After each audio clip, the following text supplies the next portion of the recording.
this chance for one last dance with my shaking hands. I can barely stand. Did I do too much? Did I push you away? I was in a rush, I'm sorry.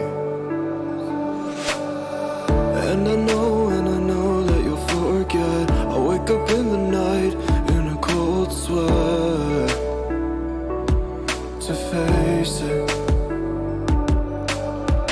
Is it over for us now before it began? I know it's crazy, but in my mind I had plans. I had plans. Did I lose this chance for one last dance with my shaking hands? I can barely ask. We got runaway plans. Baby, where do you wanna go? I'm scared too, you know, but I'll never let go.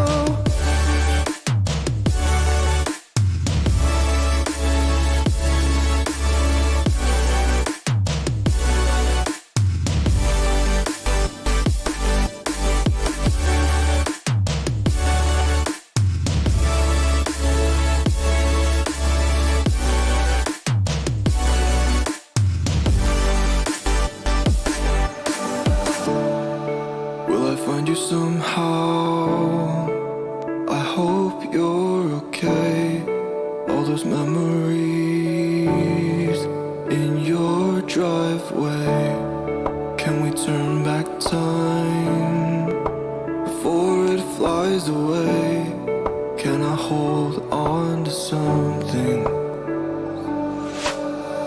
Never thought you would come back. Can't believe you'd remember those times we laughed and cried. Watched the sunset fall through the sky. We were younger, never thought we'd say goodbye. Now we say goodbye. Did I lose this chance for one last dance with my shaking hands? I can barely ask. We got runaway plans. Baby, where do you wanna go? I'm scared too, you know, but I'll never let go.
I called you tonight.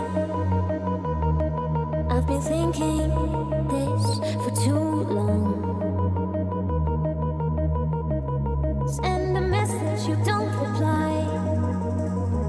I'll keep looking for you, even if it's wrong. I'm sitting all alone in my room.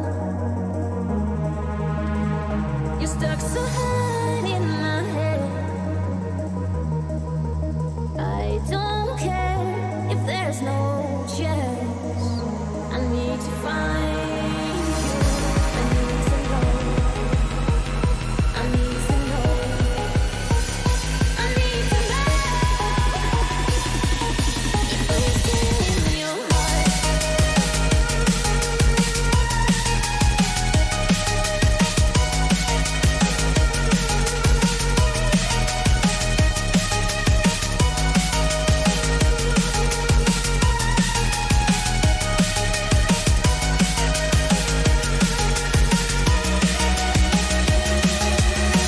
I called you tonight.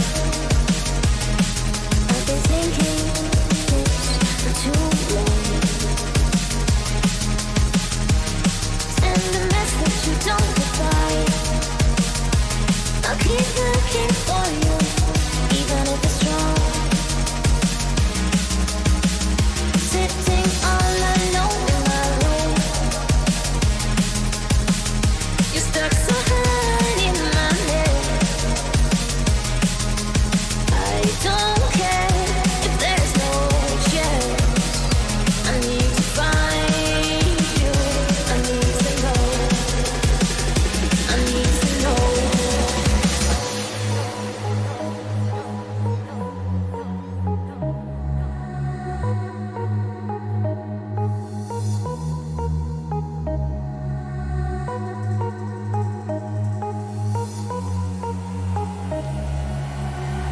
I need to know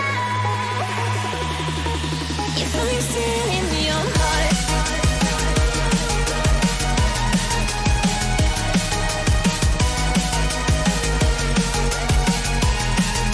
If I'm still in your heart.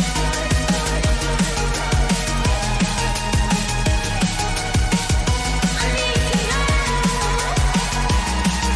if I'm still in your heart. I'll try stop the road to know if I'm still in your heart. I'll try beat up to find myself back in your heart. I'll try stop the road to know if I'm still in your heart. I'll try beat up to find myself back in your heart.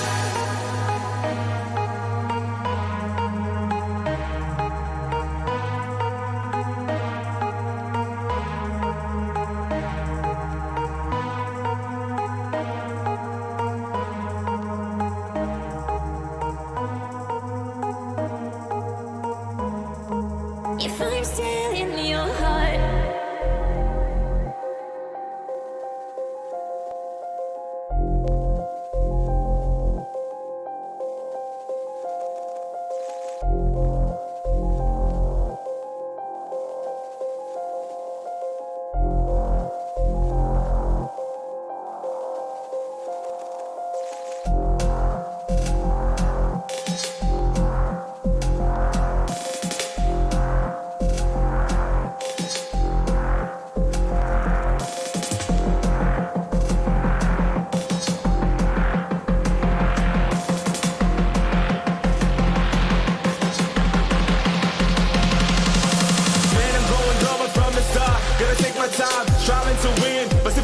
I'm having fun. Just like the cleaning, we clear the crowd. From anybody trying to take my crown and then knock you down, you're a gotcha. I'm heated up, never had a feeling of giving up. You turn red, I can see the light. I am the turn about to drop a bomb on your head, and it feels like thunder. And now we're gone till December. Pulling over time, life is on the line, running for your life. Always having mind, money on my mind. You think she's a nine, wanna shout them mind the piece you are. Gotta take them out. Just before I go, I bring my team down back. Niggas asking why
Hello everybody, welcome back to the Blind Press YouTube and Twitch channels.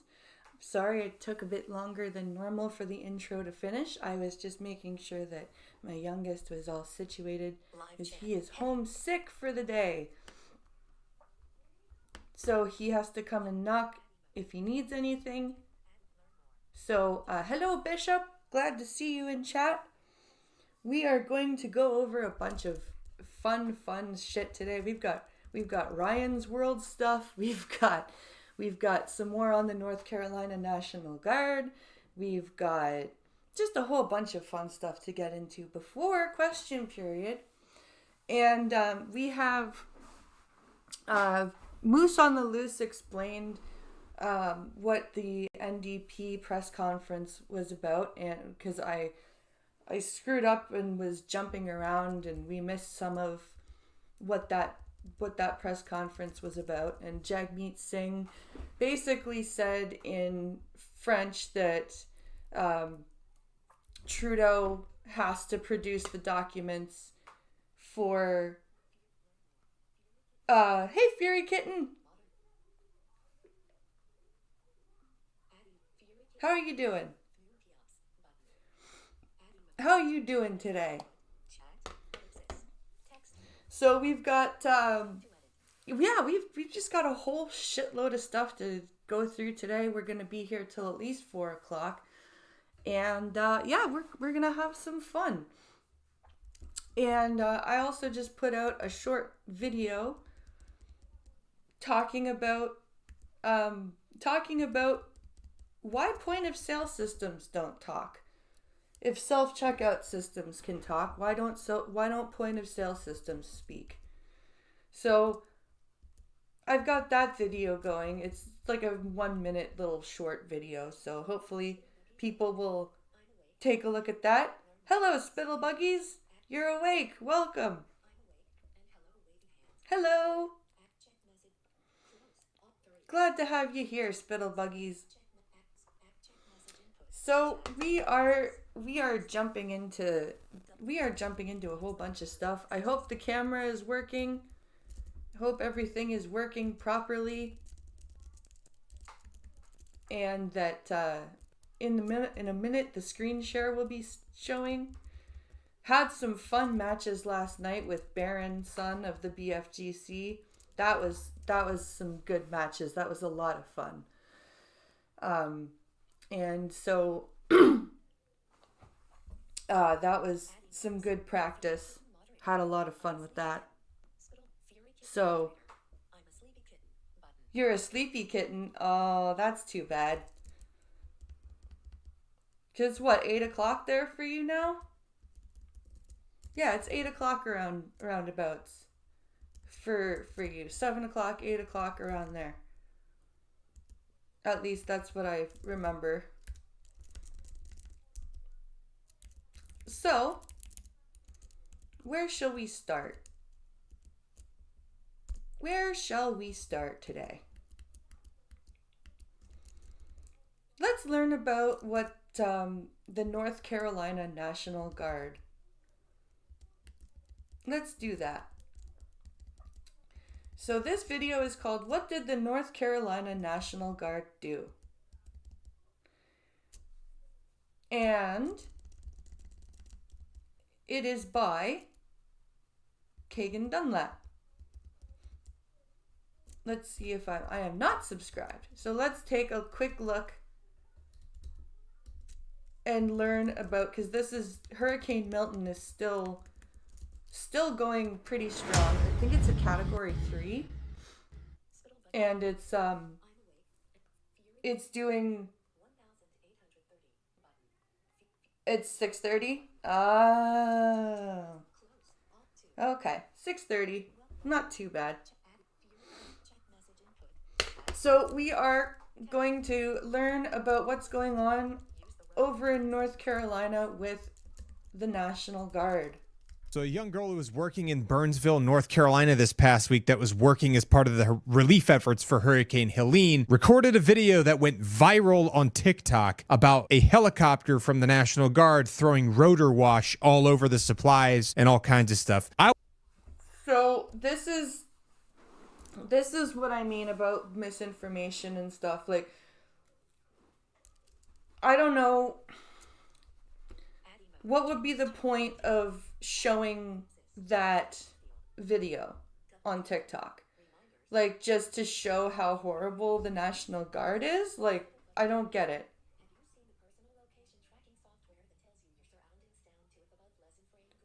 Have you seen the personal location tracking software that tells you your surroundings down to a... No. What's it called?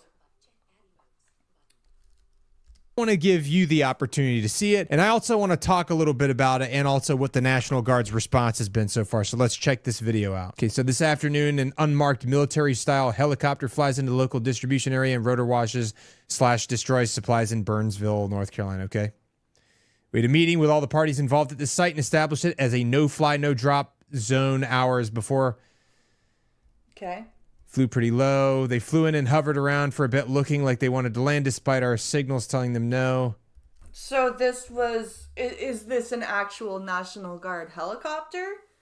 Or is this a private helicopter? Because there have been private people... Like, Elon Musk tried to send in a bunch of things. And because he wasn't doing it properly and coordinating, he was getting... like turned away and stuff, so he was spouting a whole bunch of stuff on X. They're hovering up there. Then they dipped down and performed a rotor wash, which seemed deliberate, then flew off, destroying a lot of the staging area and harming the people directly below in the staging area.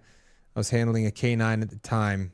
That's not... See, that doesn't sound like a National Guard thing. Like, I don't know.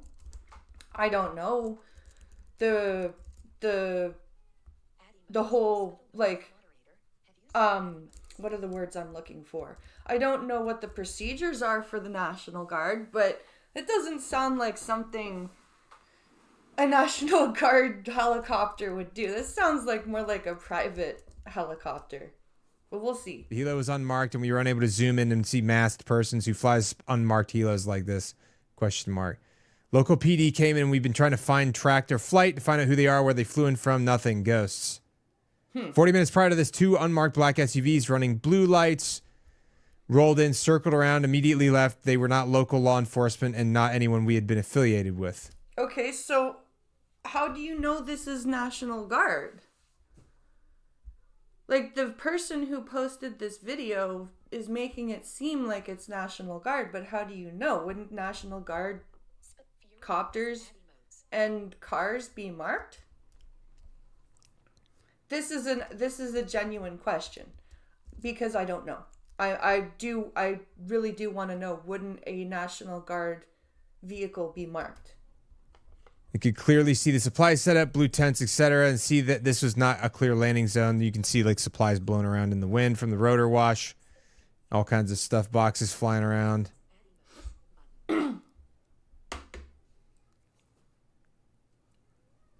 Looks like they circled for a little bit. So who are they? Why did they do this?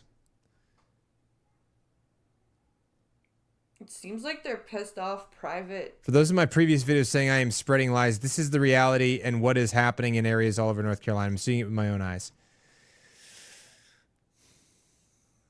If you're not boots in the ground and risking your safety to help those in need, despite efforts of the people like this trying to thwart our mission, you don't get to say what is a lie.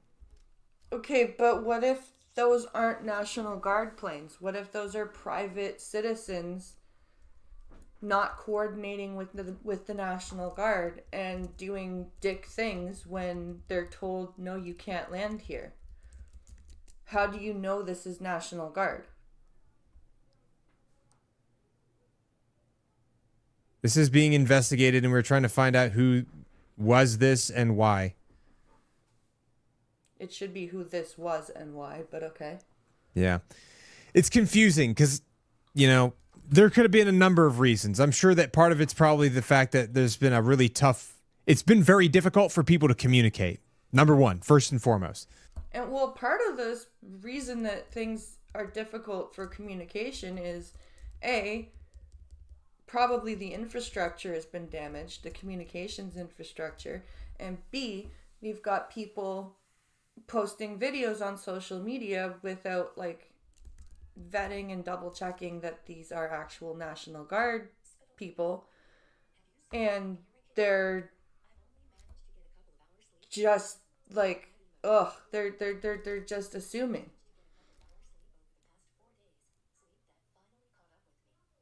Oh, sleep deprivation. Yay. Because there's so many different agencies operating in the same environment. You've got federal, local, state. You've got a ton of volunteers from all over the country. Yeah. And not all of them are local to North Carolina. So the National Guard, the North Carolina National Guard, responded to this incident publicly on Twitter, saying that the North Carolina National Guard is aware of the incident involving a North Carolina National Guard UH-60 Black Hawk helicopter Okay, so it was a National Guard copter. during a delivery of generators at the request of a local civilian organization to power the distribution outpost in western North Carolina due to the relief mission for Tropical Storm Helene. While attempting to land, rotor wash caused items to blow away from the local distribution set up by a group of civilians in the area. The crew immediately identified the situation, aborted the landing for safety reasons, and departed the area. This Okay, so they recognized what happened. They recognized it was unsafe. They recognized that the rotor wash happened, and they tried to, and they aborted the mission.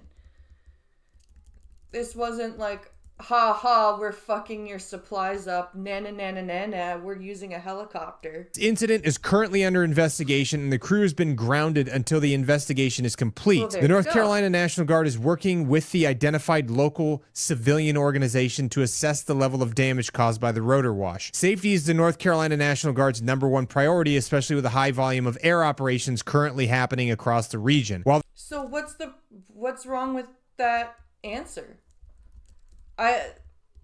This just seems to me like a gross miscommunication and confusion. the North Carolina National Guard strives for precision in every mission, sometimes things don't go as planned. When that happens, the North Carolina National Guard takes it very seriously and are committed to addressing and correcting any issues to prevent future occurrences. So what the North Carolina National Guard is saying that it was Twitch an is not accident. happy They today? didn't mean to do it. They were attempting to land. Maybe they were preoccupied communicating with other people or trying to coordinate other things and weren't paying attention. I don't know. They're still investigating the situation. Not 100% sure what happened. They currently grounded that helicopter crew. Okay, I just want to watch it one more time and just kind of see, maybe pick this video apart a little bit. Okay, so obviously they have a crew. So there's more than one person. Somebody's looking down and able to like view what's below them. I know they're not completely ignorant of it. It's possible they're communicating with a bunch of different folks. Yeah. I could see something going wrong with communication. Too many people, it's like a giant game of telephone, I can imagine, going on right now over in North Carolina. And something probably got snagged in the communication, like somebody maybe misdelivered a message. Maybe it was like, yeah, go and fly over there. They might have been looking for an individual that was telling them that they were located there. Yeah. That's possible, right? They dipped down, performed a rotor wash. They didn't perform a rotor wash. Rotor wash occurred as a result of them dipping down. Yeah, that's just what happens. Because they went down too low Yeah. over the supply area, which that was on them. They weren't paying attention. Maybe they were trying to get eyes on somebody on the ground that they were trying to coordinate with. But they didn't like, I know, let's go down and use our rotors to fuck everything up. Like, that wasn't what they were doing. I don't know. And then the 40 minutes prior to this, 2 unmarked black SUVs running blue lights rolled in, circled around, and immediately left. They weren't local law enforcement and not anyone we had been affiliated with. Again, so I think that there's a possibility this could have been a misunderstanding because there are I think the majority of the folks that are up there are trying to do good things to Yes. help people, right? I think there's a I lot would of folks out there that are volunteering their time, their blood, sweat, tears. They're shoveling dirt, they're shoveling mud out of old ladies', basements to Yeah, I don't think that there are people up there specifically like doing bad things on, like, I think the majority of people that are up there are trying to help. clean up the place. They're throwing away trash. They're folding diapers. They're, stacking things. They're taking accountability of supplies so they can distribute them among people. Yeah. There's a lot of people doing a lot of work from all over the country, like state, federal, local, and civilian, all over the Yes. place. And so the biggest issue with this whole thing has been coordination and communication, because there's so many different agencies trying to work in the same AO. And nobody has any like centralized command and control. The state's still technically in control of the state. They didn't hand it over to the federal government. No, they didn't declare a state of emergency. They're still like, yeah, we're good. And it's a really weird situation because like there's federal army troops there that are falling under a state national guard, and like the federal army troops are like the head guy in charge of them is a higher rank than the head guy in charge of the national guard. So it's just really weird. It's hard. Like a lot of people are having a hard time communicating, coordinating. It's possible that there was maybe somebody they were looking for that was over there and he was trying to get eyes on, because there have been a lot of looters. There's been a lot of bad actors committing crimes and doing things to take advantage of people up there. Which is really shitty. Like, come on. You don't... it's a natural disaster. There are people hurting. There are people that are trying to help. You don't need to be looting and committing crime. Like, come on. People trying to steal stuff. Maybe they were looking for somebody that was like suspected of committing a crime that they were trying to find. Maybe those unmarked black SUVs with blue running lights were looking for a individual that did something wrong that they weren't supposed to. And when they realized that individual wasn't there, maybe they left, because there's people from all over different, services, whether it be state, local, federal, civilian, that are using each other's aircraft to do stuff too. That's true. That is true. People are borrowing and using different aircraft, different vehicles, like all that stuff. Like I know the National Guard has been helping out the Cajun Navy. They've been doing stuff for the Cajun Navy. The Cajun Navy has been lending aircraft to state employees to do things as well. And the Cajun Navy came out kind of banded together after Hurricane Katrina. And it's literally just a bunch of private fishermen out of like Louisiana, Mississippi, all that have like boats and shit, and they go and they help people. It's awesome. So it's very convoluted. It's very difficult to nail this into one thing. Obviously, the guy should have been paying better attention, realized, crap, I'm putting rotor wash on the supply area. Like maybe I should back off a little bit. So that's obviously a problem, right? He wasn't paying attention. There's probably some negligence in that area. Agreed. But that doesn't mean that the whole National Guard's been doing that. All of the National Guard. This is what I mean. Like with this misinformation, saying like the National Guard is purposely affecting supplies. Oh, the Nvidia thing. Interesting.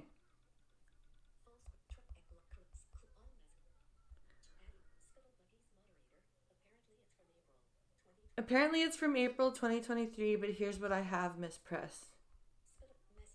Oh, I can't click the link. That sucks. Why am I already... Holy shit. Wow, okay. We're gonna have to charge the phone. Because, God forbid, it lasts all day now, right? Fuck. But yeah, it's...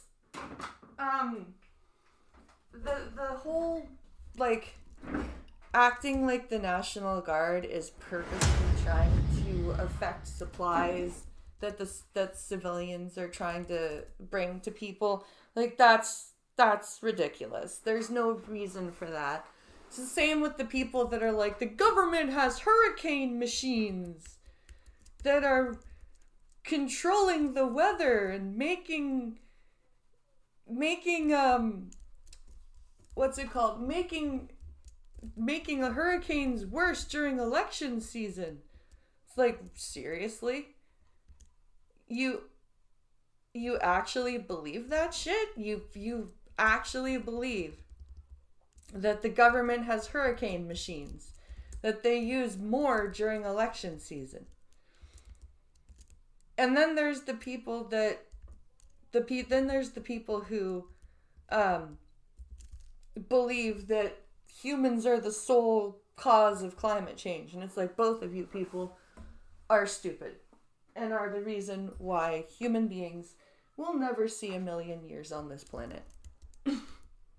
We just won't. I'm sorry. It's just not gonna happen. We have far too much hubris for that to happen. Okay.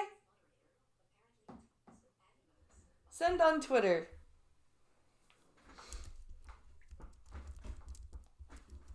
So, yeah, that's crazy. Twitch adds dress code for VTubers? Oh my god. Oh my god. Oh no, this is too funny. Twitch is in a very interesting place right now where they have to struggle with VTubers. It's the V! Hello, V! On one hand, some of the most popular streamers on the platform are VTubers. I think if you look at the top 10, there's like 5 or 6 of them last time I checked. So they're very profitable, but at the same time, Twitch is freaking out because there's a very Christian platform that prides itself on family values and making absolutely sure that people don't get to see any boobies.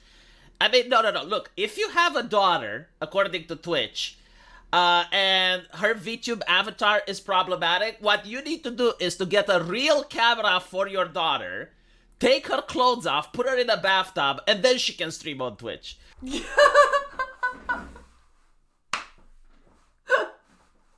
He's not wrong though. That's the stupid thing. It's okay to be all like sexy and shit in a bathtub if you're in the correct category, but you can't have a sexy VTuber. No. But if it's a VTube avatar, then there's a lot more regulations that she needs to follow. So for a while, a lot of VTubers noticed that they get banned for certain things that other VTubers don't. So it made no sense to them because there was no feedback, there was no transparency in the rules. And it was just like Twitch playing favorites. But now they're coming out and they're actually saying what can get you banned. Okay. So the first one has to do with the age of the characters. Well, yeah. You can't have a lolly avatar for your VTube. Your VTube avatar should not be lolly. So if your character is underaged presenting, then you cannot make sexual jokes of any nature. Good. Because that's fucking lolly. Which is completely understandable. I mean, no one wants to see Eric Cartman. No one wants the Rick and Morty. Like, that is just vile. That is disgusting. Now, if you have an underage character and wants to talk about LGBT themes, well, that's American. That is what Twitch stands for, right? So, if you have a VTube character that's underage, you must make sure that you completely talk about LGBT themes, about queer stuff, about allowing your audience to how to better explore their sexuality. Okay, wait. So you can talk about sexuality, but only if it's LGBT themed sexuality.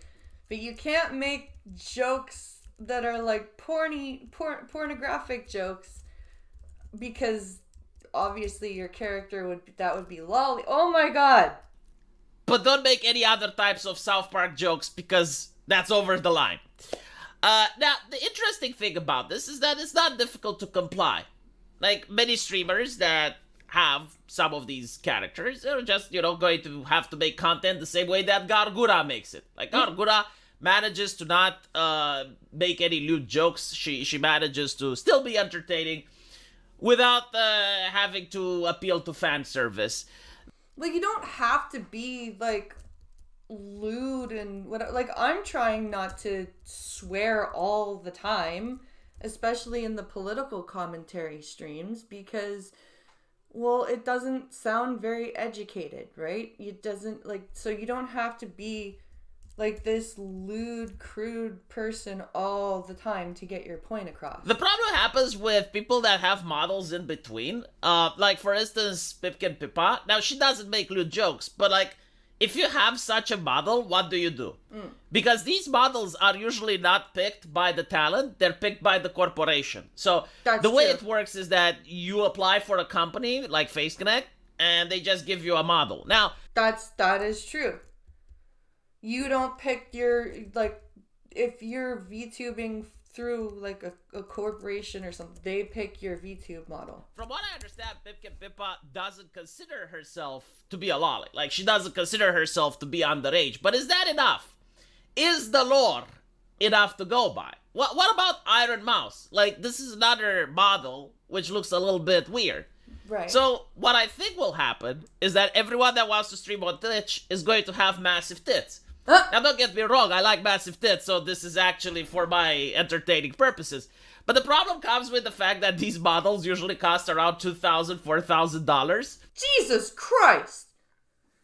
It costs that much money for a fucking VTube model? Why? Why does it cost that much money?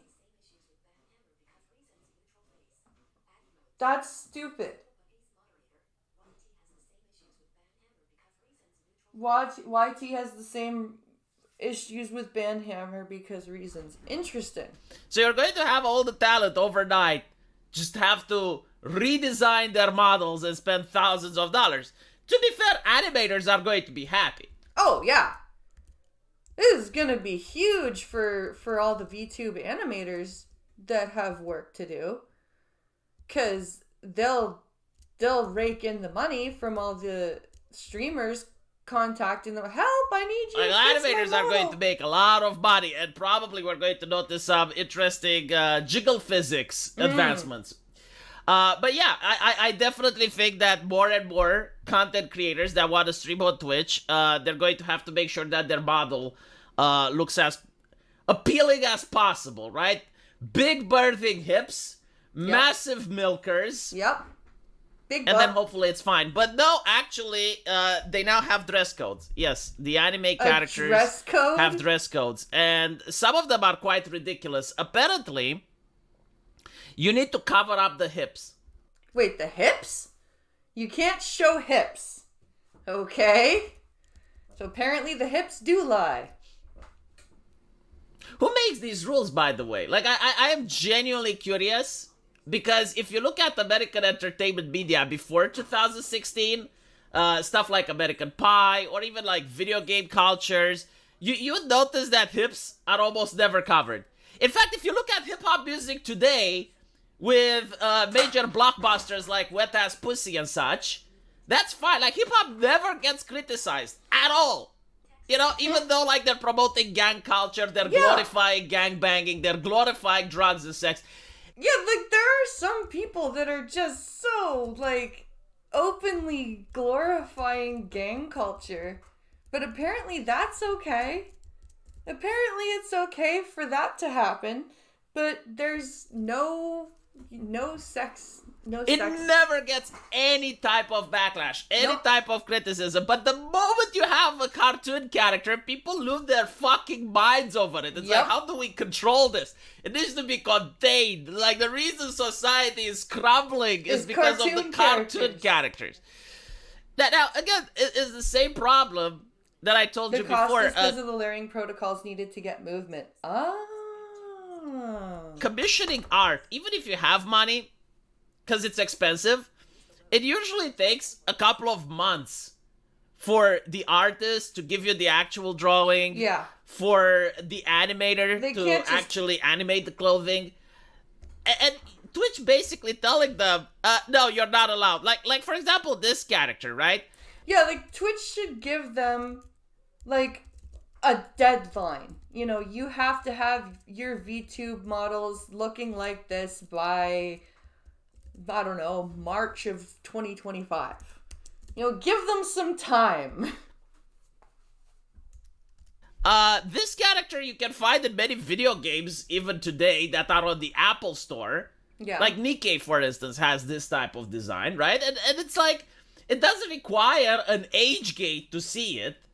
It's not pornographic. I mean, it's lewd, sure, you know, but like American comics, like DC and Marvel used to create characters like this back in the day. And Yep. you have like skin-tight outfits for characters like X-Men, like Rogue, like Exactly. I wouldn't even think about it as a problem. No.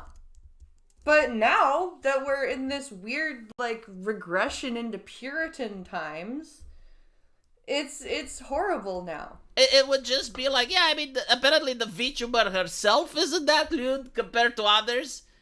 So sure, you know, it's got sex appeal. It's being a little bit titillating, but... One of the hottest things to see is a thong raised above the hips where there's a gap between the pants, or where there's a gap of skin between the waistline of the pants and the bottom of the thong. So why is it that Twitch doesn't want hips to be seen? Is that like How is it different than watching the Olympics and seeing the gymnasts that wear even less? it's not? I mean, it's just But bizarre, apparently right? because And there's again, a cartoon, that's the difference. and the problem with these rules is that they're financially impactful, the people that allegedly make money for Twitch. Yep. And they're not considerate about what they are doing. Like they could have announced this with at least like 3 months or 6 months in advance. Yeah. So that people can actually decide the type of avatar that they're making. That's what I mean. Like, they should have said, you know, we're doing this policy change, and the deadline to have your models, like, uploaded for your avatars and everything is March of 2025. It's October now. So that's November, December, January, February, March. That's 5 months. But no, they're like, we're making these changes. Now again, they don't understand that it's not like an actual woman that can just change her clothing. Maybe they're citing Elvis. Maybe.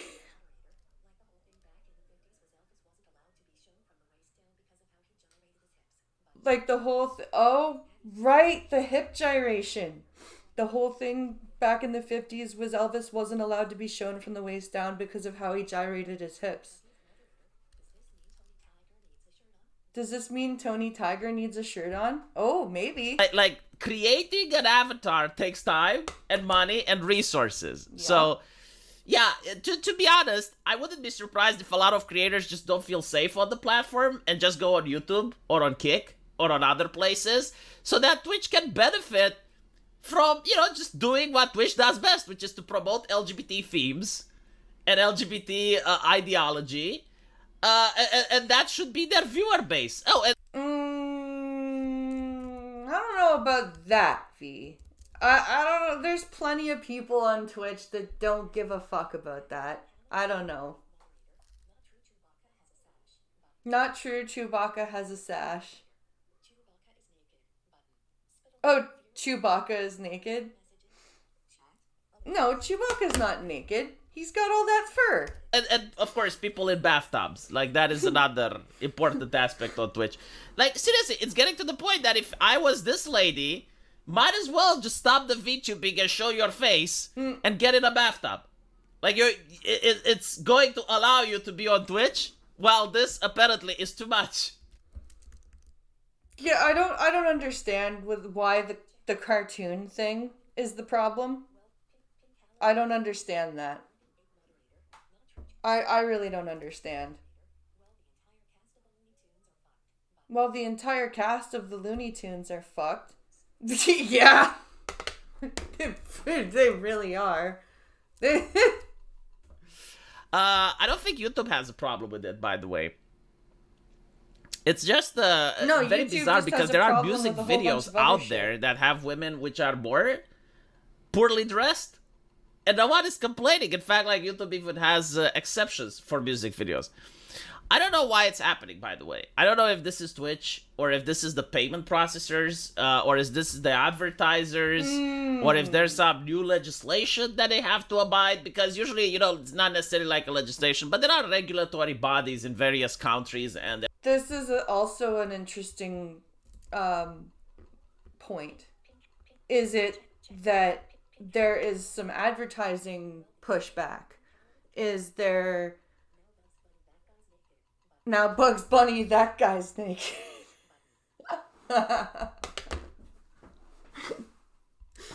That's funny. That's too funny. That's too funny. Okay, but it, yeah, like, it could be that there's like an advertiser pushback. That I'd believe. I would believe that,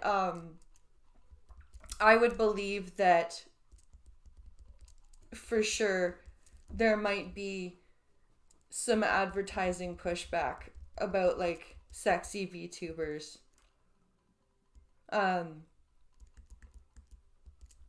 But I don't know if there's like... Okay. Bugs Bunny always in a dress then. When I renovate the bedroom bathroom, should I put a bathtub in there?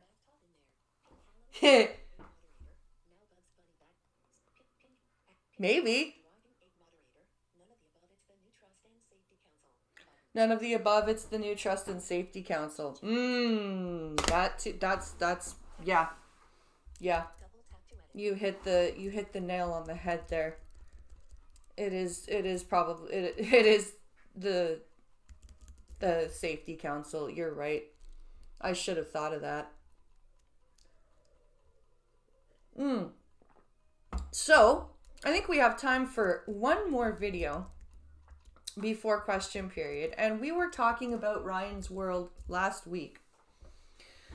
And about how Ryan just sounds so dead and so strung out, and his parents are just like oblivious to it, and they're just like, oh yeah, Ryan's totally fine. He doesn't have to do it if he doesn't want to. It's totally fine.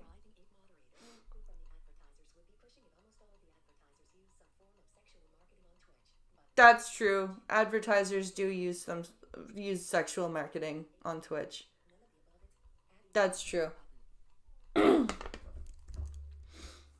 You are very correct.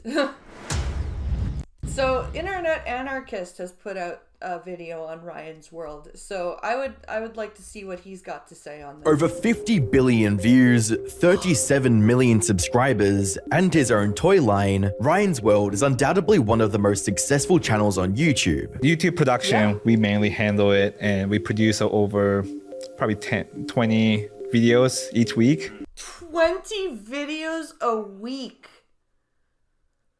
Holy fuck. That's 3 videos a day. That makes However, sense. behind the facade of fame, money, and smiles lies a much darker reality. A reality that the young star's parents will go to great lengths to keep hidden from the internet. But as the years have gone on, the exploitation of Ryan has only become more apparent, attracting comments stating, "Imagine having to sit there and nod your head while watching your parents talk at your own interview." Yeah, that was really weird. Like the interview that Ryan, the interview that Charlie did, or Papa Meat did, watching the interview. They did not let Ryan talk, like, at all. I wonder if when he gets older, he'll become a lot more unfiltered about how he feels. As well as, I can't wait for the real Ryan interview in 10 years, and not just his parents being interviewed with him present. Yeah, I can't wait for that either. To hear what Ryan has to say about all the shit his parents did. Ryan is looking rough. He sounds rough. Like, he sounds so exhausted when he was I'm allowed the to Internet talk. Anarchist. I create weekly YouTube documentaries, and today we'll be looking into the concerning career of Ryan's World, a maturing creator confined to a childlike persona, and how his parents used him as an asset to create a $100 million business. Holy shit! That's how much it's worth? The Ryan's World channel, initially known as Ryan's Toys Reviews, was created on the 17th of March 2015 and received its first upload on the same day. Hi, Ryan. Hi, Mommy. Okay, what you want today? What toy you want today? What is your pick of the week? A Lego choo-choo train. A Lego choo. Aw, that's so wholesome. Why would you do this to your child? That is, oh, the poor boy. Choo train? Uh-huh. The first couple of uploads on the channel followed the basic formula of Ryan's mother taking him to the store to pick out a toy and then filming his energetic reactions. From the outside looking in, Ryan was living every child's dream. That's his dad. The entirety of this interview with Ryan and his parents was insane. And his It mother seemed to was. enjoy the quality time they shared together, a wholesome interaction that any child or parent could enjoy watching. However, after 4 months of uploading once or twice a week, that dynamic would be shaken up, with the family being put on a journey that they could have never imagined. By the 1st of July 2015, Ryan and his family received their first taste of online virality, with a video titled, "Giant Lightning McQueen Egg Surprise 100 Plus Disney Cars Toys." Oh, is that where he got his first, like, Cars gift? I think I remember this. The upload gained several million views during the first month and is currently at over 1 billion views. The implications of this were clear. There was a massive untapped audience that enjoyed watching Ryan play with toys. In an effort to recreate that success, Ryan's mother uploaded another 27 videos in July and even began participating in the videos herself. I'm gonna get you. Arr! Arr! Even though the frequency of uploads had increased, Let's see. And his mother being a fucking klepto does not help. I can't wait for the book. Yeah! The book that Ryan writes is gonna be juicy. they were much shorter, which meant long filming sessions wouldn't stress the 3-year-old Ryan. However, this indicated a shift in his parents' priorities, from making sure Ryan enjoyed himself to getting as many videos out as quickly as possible. Yeah, that's a problem. This is supposed to be for Ryan to have fun. It's not supposed to be using him as a content machine. By the start of 2016, the family's frequent uploads were massively rewarded, as Ryan's World surpassed 5 million subscribers and Shit. became one of the most viewed channels on YouTube with over 6 billion views. And they only started in March of 2015. That's crazy. That's crazy. In an interview with TubeFilter, Ryan's mother revealed some details about what inspired them to create the channel. Reading, "One day he asked me, how come I'm not on YouTube when all the other Like, I kids are?" remember when they interviewed Ryan's parents 5 or 6 years ago. Oh, just a moment. There is a knock at my door.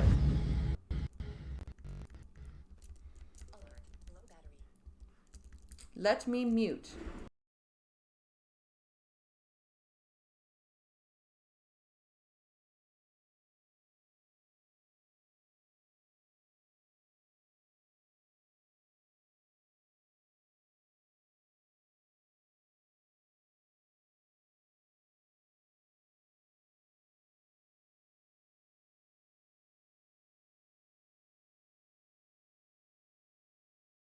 I was informed that there's a daddy long legs in the bathroom and that it's venomous and that and I had to tell him it's okay. Daddy long legs' teeth are too thin to bite through human skin. Don't worry about it. So we just decided, yeah, we can do that. Then we took him to the store to get his very first toy. I think it was a Lego train set, and it all started from there. When questioned on how filming videos would affect Using your Ryan kids and for how he felt, stardom isn't new. Just changed medium. Yeah, that's What true. about YouTube, Ryan's mother had this to say. Right now, he loves making videos. Every time I tell him we're going to film, he gets so excited. As long as he's loving it and it doesn't disrupt his daily routine, we plan on continuing. But Yeah, but I don't think you care about his daily routine. That's the thing. That's the thing. I don't think you actually care about Ryan's daily routine. the moment he's not having fun anymore, that's when it will be time to stop. At the Lies. time, no one doubted the parents' claims of putting Ryan's needs before creating content. However, as the time passed and the business grew, these claims would become harder and harder to take seriously. By the start of 2019, the Ryan's World brand had grown to unimaginable heights, spawning mainstream children's series, toy lines, and an entire media company dedicated to video production. However, as the Kaji family's popularity grew, so did the inquisition from fans about who they were behind the scenes. A good example of this was an article from the Daily Mail, published in September 2019. The article uncovered some concerning details about Ryan's mother's past, You mean the fact that she got arrested for shoplifting? and revealed the parents' true identities. Reading, on May 4th, 2003, Lone, then known as Kyolone Thi Nguyen, was arrested for breaching a probation order which had been imposed in 2002 when she had been caught stealing clothing at JCPenney department store in Almeida. Pardon? Oh.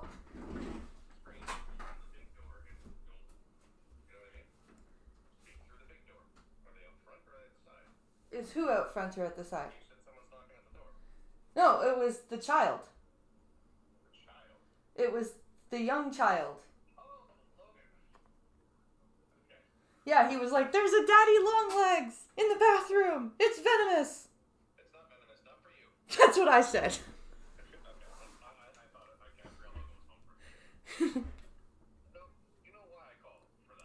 Yeah.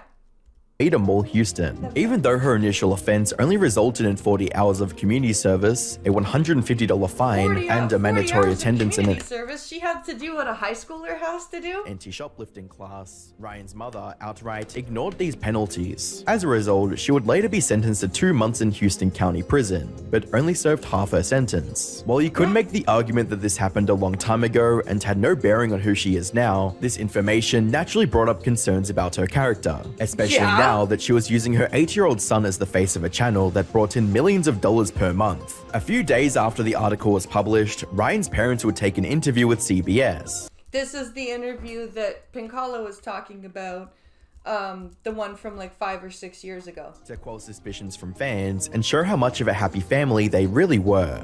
We try not to capture any moment that Ryan's in distress, any moment that we feel like he will not be proud of when he grows up. He's still a kid, so there's some point that Yeah, we don't want to film him if he's having like a bad day or anything. we lecture him for certain things. We don't want to showcase that. We always trying to figure out what we did right to get here. Unfortunately, the sentiment of quote putting the kids first would only become more difficult to believe, as the Ryan's World brand was hit with complaints of exploiting their child audience for profit. Ooh. You mean like overcharging for the line of toys they're selling? According to the Federal Trade Commission, the Truth in Advertising nonprofit claimed the Ryan's World channel was not properly disclosing the inclusion of sponsored products in their videos and subliminally marketing to kids. Reading, when a YouTube video directed to children under the age of 5 mixes advertising with program content, as Ryan's Toys Reviews videos frequently do, the preschool audience is unable to understand or even identify the difference between marketing material and organic content. That's true. That's why children's commercials are the way they are. Because they know that kids can't determine that they're being sold something. The big fuck off $50 eggs? Yeah, that Even when there is a verbal indicator that attempts to identify marketing content. To make matters worse, this complaint came around the same time YouTube and Google were settling a $170 million fine for violating child privacy laws. Oh yeah! Right around the time that the YouTube Kids fiasco was happening. This prompted some heavy-handed changes to how creators advertise to children, and forced the Kaji family to change the name of the channel from Ryan's Toys Reviews to Ryan's World. The fact that Ryan's parents were willing to psychologically manipulate other children with undisclosed advertising only made fans more concerned about what they could make Ryan do for the sake of revenue. Sadly, these worries became impossible to ignore as Ryan drew closer to his teenage years. From 2020 to 2023, fans of the Ryan's World brand would increasingly bring up ethical concerns. Yeah, why can't they let the channel grow with Ryan? Why can't they like have Ryan start enjoying older toys or video games or something like that? Why does it have to just be Ryan as a 12-year-old unboxing like kid shit? Around Ryan's continued involvement in kids content and criticized the general decline of the channel's quality, as well as the fact that the channel's overall objective had become pushing their cheap toys and children's products. With a Reddit post reading, "Their earliest videos were cool, where they focused on giving their son some great imaginary play opportunities. But now they're just shills for their own crappy toys. Yeah. My kids don't know the difference, but I do, and I despise it." That's why a lot of parents don't like Ryan's World, because it's just basically a giant commercial for their toys and the kids don't notice. Fans They would don't also know. point out how uncomfortable Ryan seemed in recent uploads, with comments reading, "It's not Ryan, it's his parents. Yeah. I saw a video or two of his and he seems miserable doing it. No excitement in his voice at all. His wows were like a wow a person gives to a child, even though it's not cool.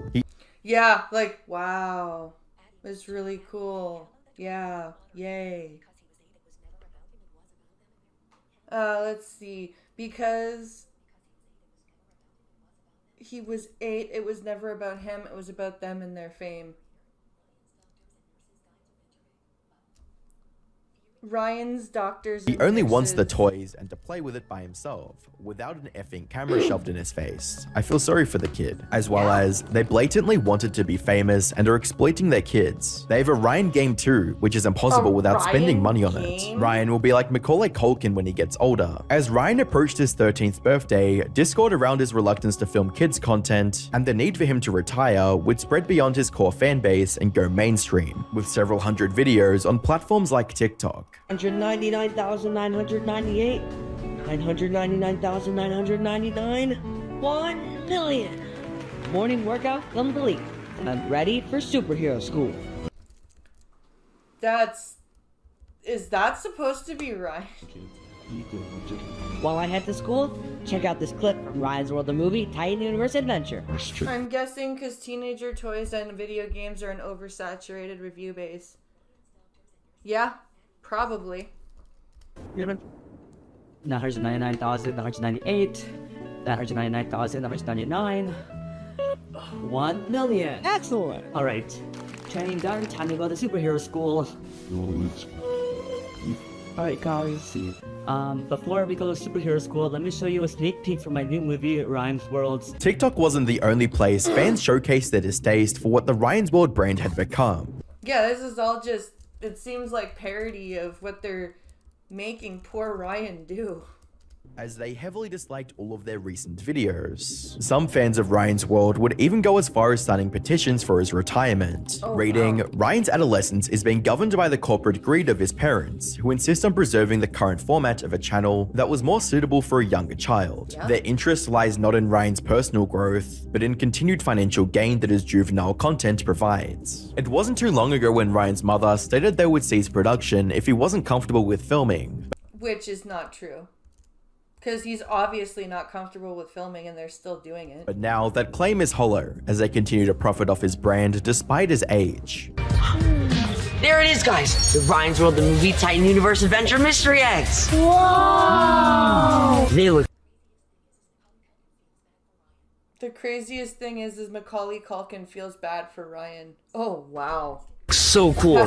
Each egg has a surprise inside it, and you'll never know what you'll get. There's exclusive movie figures, awesome gears, and more. He sounds so bored. He sounds so bored. I'm gonna grab a few of these to open at home. Us too! Even her initial claims that Ryan was the one who came up with the channel now seems like an embellishment at best, and How could a 3-year-old will be the one that came up with the channel. Outright misrepresentation at worst. An aspect of Ryan's situation that's often overlooked is how these videos could affect his personal life.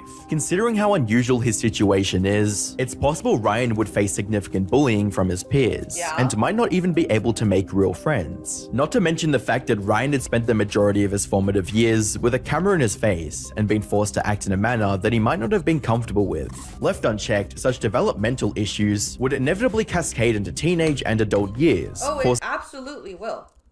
It absolutely will. He's gonna have some issues. A host of other problems. Unfortunately, it seems his parents aren't all too concerned about that, as seen in their latest interview with John Yushai, which focused primarily on the production side of things. I mean, those numbers are crazy. You guys have over 10 different YouTube channels, over 80. How big is the team that runs this? And take me through like how you're able to maintain this. Then we'll rewind back to talk about how this all happened.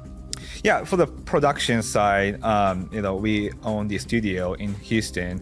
It's called Sunlight Entertainment, and we have full-time employee, about 30 to 40 employees. But yeah, our company is mainly half cutter on Tranks. He does.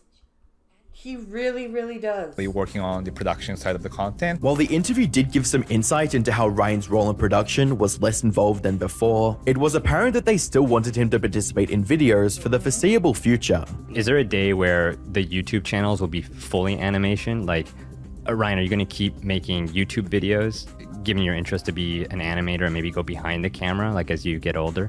I think I will keep going for a while, yeah. You do not sound like you want to keep going at all. How do you guys think about the future of the channel and how much of that relies on having a human component as your kids get older? One thing we're thinking about is we want to make sure we cater toward the existing fan. 5 to 8 years old are our core demographic. Dude, Ryan is 13 years old, and his core demographic is still 5 to 8 year olds. I don't know why, but the dad sounds more scummy now than he did in the CBS interview. But at the same time, Ryan's growing up, and then he has new interests. We want to cater toward his new interests as well, new field. So maybe we'll start a new one, and then this Ryan's World channel, the existing one, maybe, like you said, animated character could take over a little bit. Something worth noting is how this interview and previous ones barely allowed Ryan to speak or voice his opinion when he's with his parents. While you could chalk it up to him not being involved in the production side of the business, it's strange that the actual star of the show is given so few lines during his own interviews. Family channels have always had a controversial reputation on YouTube, and for good reason. More often than not, the relationship between a parent and a child is tainted by the premise of financial gain when making family content. It's also not uncommon to see family channels force their children to keep making content beyond their younger years, or plan out their entire lives for them. While there's no concrete evidence that this is the case with Ryan and his parents, one cannot overlook the power dynamic present and their focus on monetizing his brand as much as possible, not to mention the fact that they haven't shown any signs of allowing Ryan to move on to a more mature style of content that fits his age. Even though it was Ryan's face and personality that fueled the business, his parents are the ones who own and control the brand, which means wait till the real moody teen kicks in and he starts listening to retro gothic and starts we can only hope that Ryan isn't being held hostage by the success he helped create. If you thought this was bad, Jack Doherty completely destroyed his reputation and career. Click the video on screen to find out how.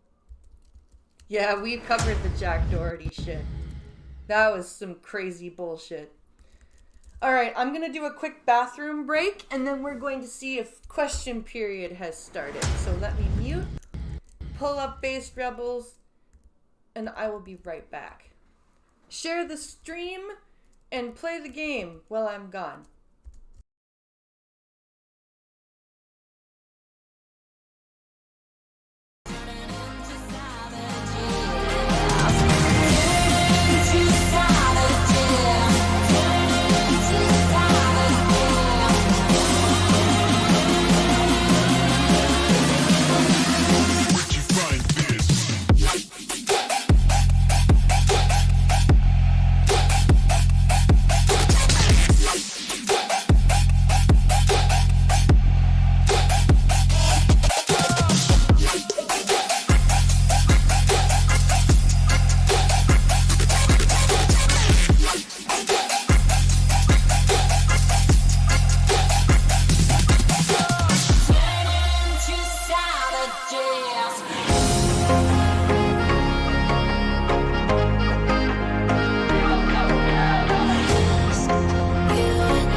Okay. We are back. And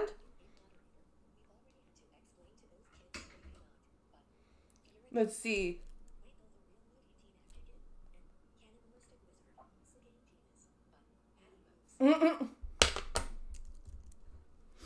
Okay. Let's go and jump on to CPAC, the CPAC YouTube channel. Because they should just be about ready to start questions, oral questions. Question period, October 10th. The Honourable Member for Salaberry-sur-Roi. In the budget, for years for the Senate to be abolished. It's an outdated institution that is completely undemocratic. We said that it was useless. We are still It's on not useless, it's statements. actively harmful. The Senate doesn't seem to care at all about the will of the people. Senators can go against it without any issue or consequences. Bill C-282 has received support from all parties in this House, but 2 unelected liberal senators are blocking it, which is undemocratic. What are the liberals waiting for? They should bring these senators back into line. The Honourable Minister of Agriculture. Oh, we missed it. Let's back it up a little bit. Canadians, Mr. Speaker. It costs Canadian member from Foothills. Don't support the carbon. The member talks about the agricultural Canadians. Quentin, Mr. Speaker. For the environment and climate. When you.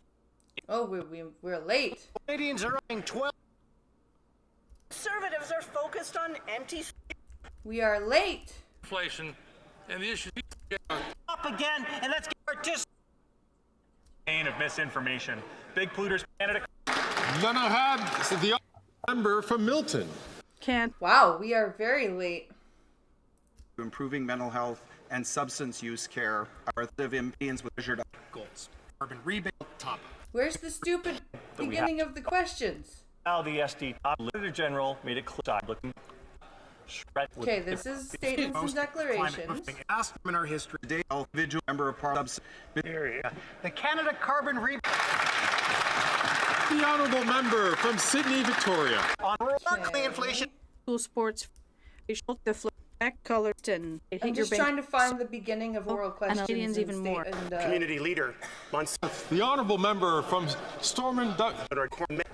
We're almost there. Ontario. No, Thank you for the release. Sorry about that, guys. The honourable member from Timmins James Bay, please not to take the floor unless recognized by the chair. The honourable member from Prince George. Well,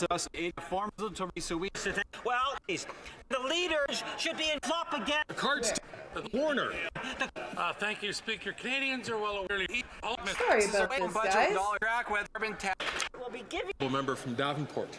Mr. Speaker. Coverage for all accidents divesting this.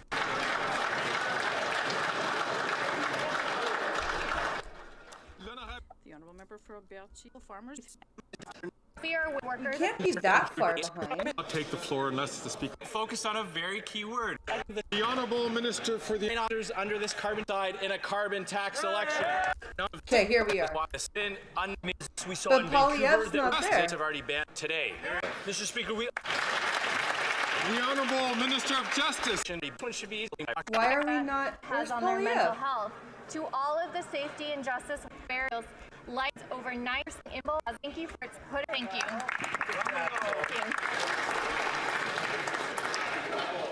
Questions There it orales. is. Oral questions. The honourable member from Regina Capel. Okay, so Polyev is not here and Trudeau is not here. Well, that's annoying. After 9 years of this Liberal Prime Minister, Canada has experienced The a House shocking looks empty. rise in anti-Semitism and an increase in hate crimes of 165%. His divisive politics, when he sounds pits one empty. group of Canadians against another, only makes matters worse. It also doesn't help that he takes. They're not gonna.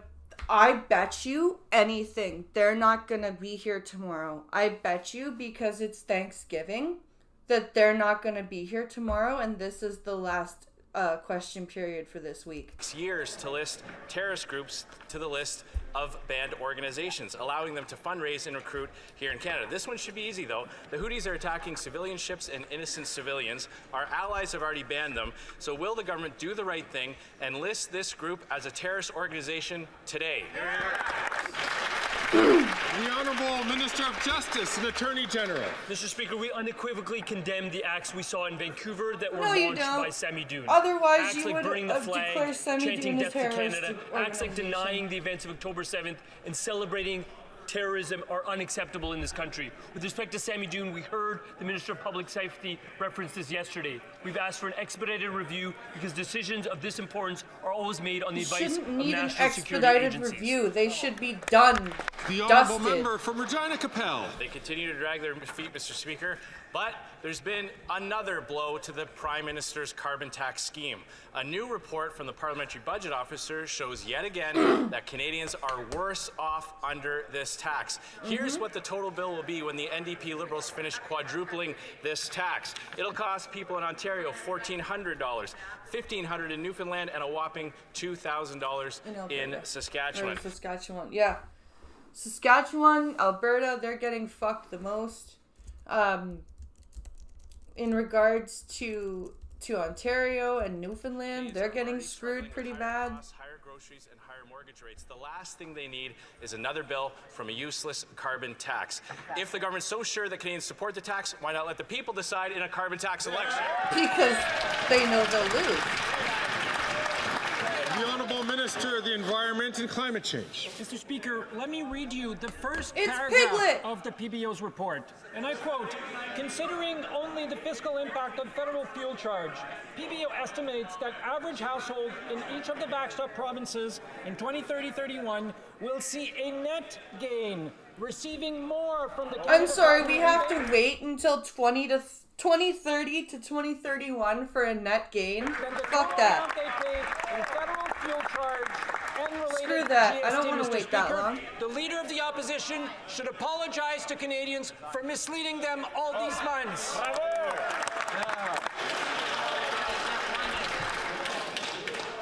Colleagues on all sides, please, I'm going to ask you to not take the floor unless the Speaker recognizes you. The Honourable Member from Regina Capel. The minister might want to read the rest of the report. Because in the quote he cited, he focused on a very key word, only the direct costs. When you factor in all the economic costs, it costs the Canadian Add a zero household to that $1,400 $1,400. Canadians are net losers under this carbon tax scheme, and this Oh, it's a good minister thing I just knows raised the it. rates, huh? So, if Yeah, you're so sure no that Canadians shit. want this government to keep quadrupling the tax, why not let the people decide in a carbon tax election?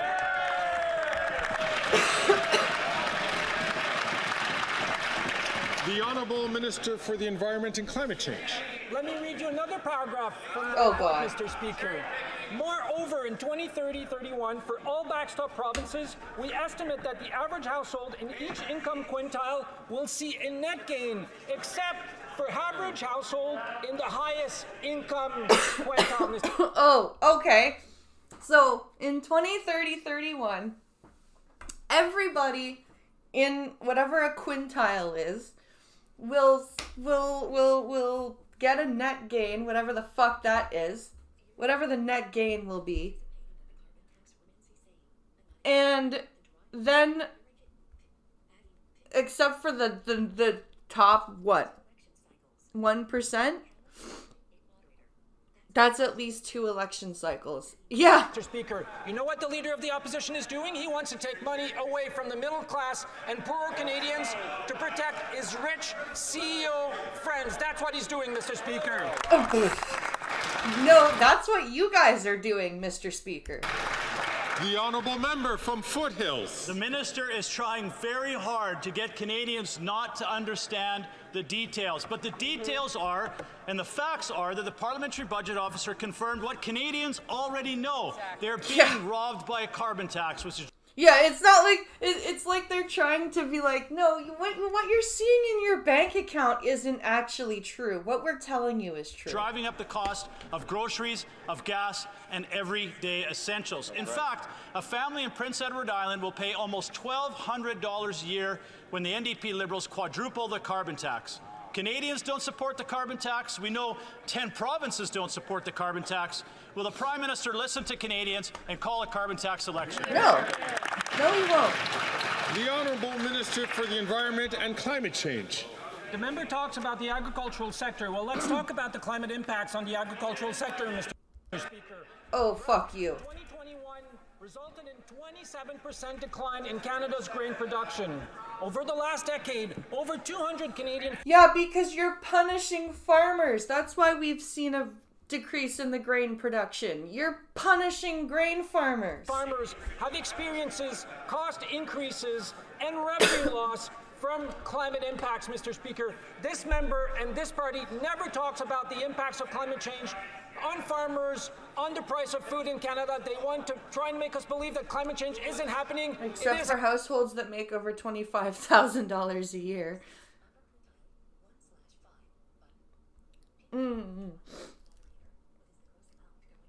What is the gross amount going to be then? That's a good question. We're here for Canadians, Mr. Speaker. The Honourable Member from Foothills. The minister is either living in denial or purposely misleading Canadians, because the Parliamentary Budget Officer's report is clear. It costs Canadians more to pay the carbon tax than what they get back in rebates. But if the minister doesn't believe me, I would encourage him to read the Parliamentary Budget report.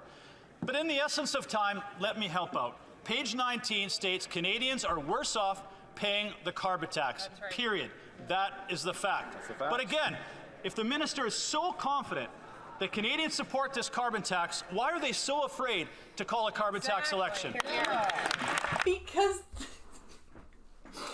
I just want somebody on the Liberal side to stand up and be like, because we're afraid that we'll lose.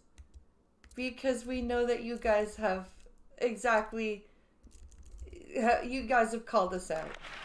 The Honourable Minister for the Environment and Climate Change. The member points to indirect costs, Mr. Speaker. Let's talk about indirect costs. Loss of revenue of $150 million in 2023 due to flooded in farmlands across this country, Mr. Speaker. The dairy farmers, egg farmers in Canada, grain growers, Canal Council all support our plan to fight climate change. It's time for the Conservative Party of Canada to come on board, Mr. Speaker. Who keeps saying bravo to that guy? It's weird. Alors. Oh. Order. Fergus sounds like he's getting pissed off. Listen. Alors. Order. It also doesn't help that the incentives are on farmers, or for farmers, is on corn and soybean for fuel production. No, it doesn't. L'honorable député de Salaberry-sur-Roi. The Honourable Member for Salaberry-sur-Roi. In the Bloc Québécois, we've been asking for years for the Senate to be abolished. It's an outdated institution that is completely undemocratic. Uh-oh, honey. The Bloc Québécois agrees with what you say. That's scary. We said that it was useless. Broken clocks, we were right? Wrong. It's not useless, it's actively harmful. The Senate doesn't seem to care at all about the will of the people. Senators can go against it without any issue or consequences. Bill C-282 has received support from all parties in this House, but 2 unelected Liberal senators are blocking it, which is undemocratic. What are the Liberals waiting for? They should bring these senators back into line. The Honourable Minister of Agriculture. And this is where we pulled up. This is where we started. Okay. Once again today, I was so pleased to be at a rally supporting supply management. Today with my colleagues on the Hill. It's important to note, Mr. Speaker, that supply management was initiated by a Liberal government just over 50 years ago. Then we supported supply management. Today we support supply management. Being a dairy farmer in Prince Edward Island, I'm fully aware of the values of supply management, and I urge the Flooding all across the country. What flooding? You assholes were screaming this whole year about drought and dry conditions and forest fires. the Senate to pass. But because, 282. honey, Thank you, Mr. it's Speaker. flooding when they need it to be flooding, and the planet is burning when they need the planet to be burning. And it... The Honourable Member for Salaberry-sur-Roi.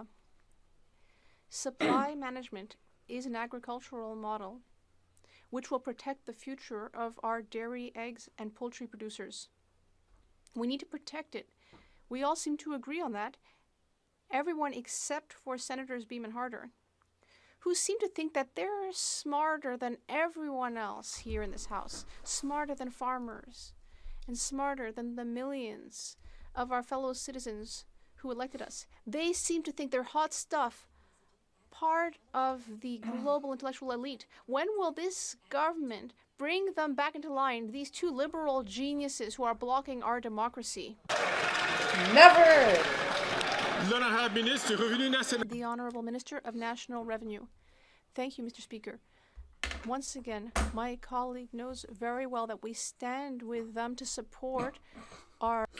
Somebody quick, drink! They said we stand with you. Our dairy, poultry, and egg producers. We support the supply managed sector. We will continue to support it. We have made that commitment. We will not be giving up market share. But can you imagine if there had been a conservative government in power when we were negotiating with President Trump at the time? Yeah, things would have gone a lot better for us. Where would our supply managed system be today, Mr. Speaker? The Honourable Member from Burnaby South. Get this, a new study recently released shows that 94% of Canadians are worried about the high cost of groceries. Get this. No shit. Why are you saying one thing in press conferences and saying completely nothing about what you've said in press conferences in the House of With Commons? Thanksgiving coming around the corner, they're worried that greedy CEOs are going to rip them off when they go grocery shopping. Now, I get why the Conservatives voted against our plan to lower grocery prices. Their chief strategist is a chief lobbyist for none other than Loblaws. But And why Mr. did the Speaker, Liberals I know the most vote about that against bill 'cause I'm the one making who sure we introduced lower it. prices for Canadians? Why do they let greedy CEOs rip off Canadians? I love the golf claps that Singh is getting. Once again, I'm just going to ask members, please, to keep their voices down so that the chair can Yeah, hear everybody the, shut up. The honourable member, and those who require translation also be able to hear the interpretation. The Honourable Minister for Innovation. Thank you very much, Mr. Speaker. And I thought the leader of the NDP would stand up and say thank you. Thank you to the Liberal government, Mr. Speaker. We have introduced the most comprehensive reform on competition in Canada's history. And I want to congratulate him for this contribution, Mr. Speaker.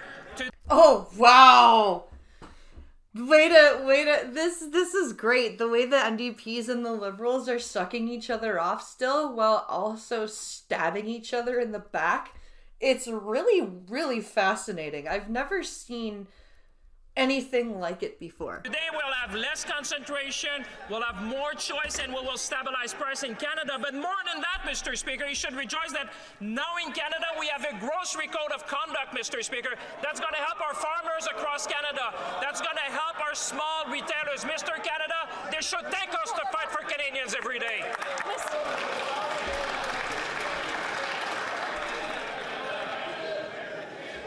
Why does the Minister of Innovation always sound so angry? Like, I know he's French, so that's why. But, like, other than that, why does he always sound so angry? The Honourable Member for Burnaby South. Galen Weston speaking. Oh! According to the Bank of Canada, People Let's are back that increasing- up a second. For Burnaby South. Galen Weston speaking. Selon la Banque du Canada. According to the Bank I of can't Canada, believe he just said people that. are increasingly having to use their credit card to pay for rent and groceries. Jennifer Smith from Toronto Oh, said to fuck High off. The Liberals better not be trying to say they implemented the code of conduct. Yeah, we've had a grocery code of conduct little sticker underneath the debit machine. Oh. I can't wait till the Frenchies get called racist for the way they fucking talk.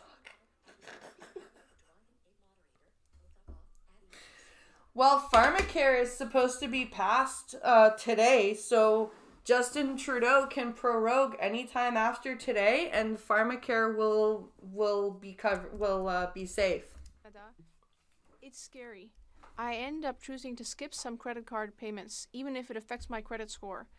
If it means that I can keep my home and feed my children. That's what life is like under the Liberal government. When will the Liberals finally wake up? The Honourable Minister of Innovation. Mr. Speaker, I think the NDP leader should apologize because the only person who stood up to Galen Weston in this House is the Liberal government, Mr. Speaker. Oh, really? Really? The Liberal government stood up to Galen Weston, did it? It's not like it's been proven that you guys have lobbyists for him in your back pocket or anything like that. No. He asked all of the grocery CEOs to come to Ottawa to explain themselves. But I think the leader of the NDP should also be pleased because not only have we improved the competition system in the country, we even included what he suggested because we know that it's hard for Canadians these days. That is why every day we are fighting hard to help Canadians with grocery prices. We will Your help mother them. told We us have about offered that when food Harper was programs still for in youth office. throughout the Yep. country. The honourable member from Calgary Forest Lawn. After 9 years, taxes up, costs up, crimes up, times up, Canadians are fed up.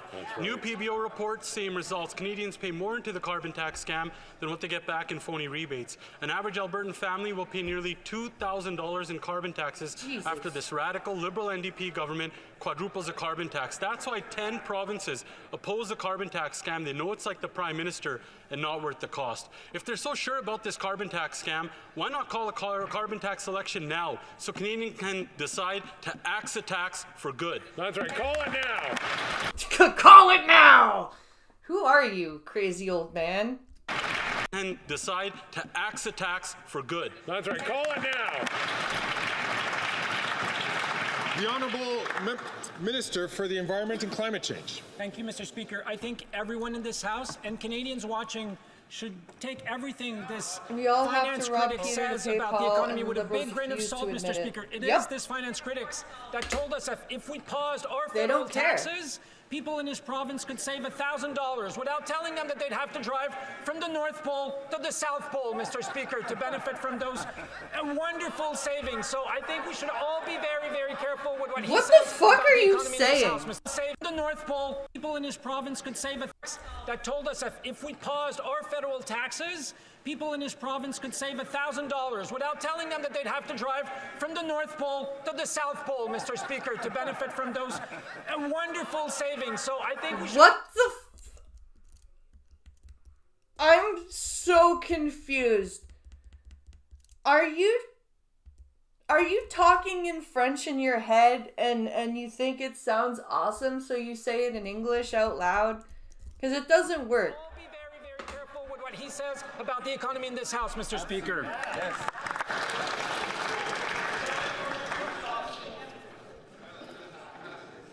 The honourable member from Calgary Forest Lawn. We won't take any lessons from that minister who let Jasper burn because of his incompetence. Nice. He just threw there, we won't take lessons back at them. That's awesome. And some pictures, so maybe he can understand and flip over to page 19, table 3, that clearly shows a majority of Canadians pay more into this scam than what they get back in these phony rebates. Yep. That's right. 2 million Canadians are going into a food bank in a single month.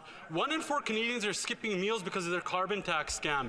If there's you're so sure about this carbon tax scam, let's go to a carbon tax election now so Canadians can kick this costly carbon tax coalition to the curb for good. That's it, call it! Please, no more alliterations. I'm begging you. Please, no more alliterations. The Honourable Minister for Families, Children and Social Development. Mr. Speaker, we all suffer when we see that there are folks Holy in our community that are struggling. Why does she always have to say that? It's so cringy and it's so wrong and it's so not true. And there is more work to be done, which is exactly why on this side of the House we continue to fight for Canadians, to fight for high I quality swear he is thinking that people use the carbon rebate for gas. He probably does. He probably does. Fight for the Canada Child Benefit, to fight for the environment and the carbon rebate, Mr. Speaker. But let's not kid ourselves. We know that these... What the fuck is he talking about? I don't know what he was talking about. programs that Canadians rely on would be in danger if the Conservatives had their way. The Honourable Member from Lambton, Kent, Middlesex. Today, the Parliamentary Budget Officer confirmed again that the carbon tax costs Canadians more than they get back in rebates. And when the NDP Liberals quadruple the carbon tax, families in Ontario will be paying more than $1,400 a year in carbon taxes. This makes everything more expensive: gas, groceries, home heating. The NDP Liberal government and their carbon tax are not worth the cost. In fact, all 10 provinces are opposed to this costly coalition's... Yeah, all of the provinces. There aren't some outliers that are like, oh, maybe it'll be good. No, everybody's like, no, fuck this thing. Prime Minister, give Canadians what they want and call a carbon tax election. The Honourable Parliamentary Secretary to the Deputy Prime Minister, Minister of Finance. Oh my God, Chrystia Freeland's not even there?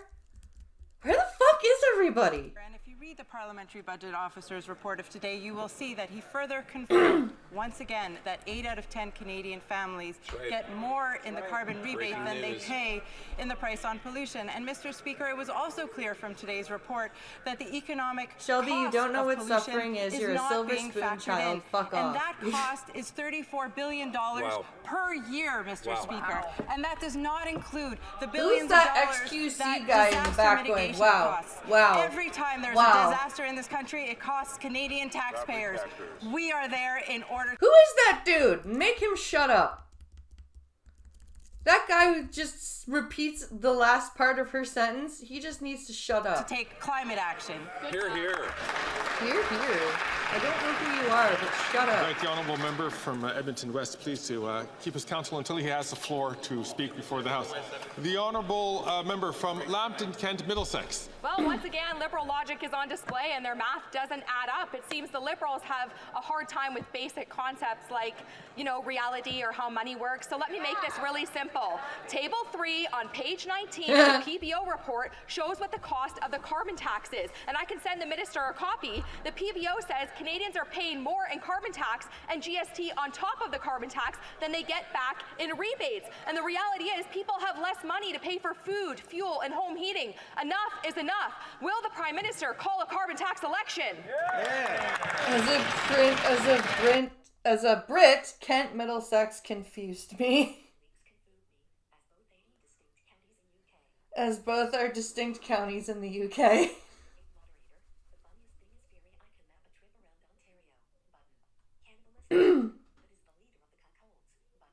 That is the leader of the cuckolds.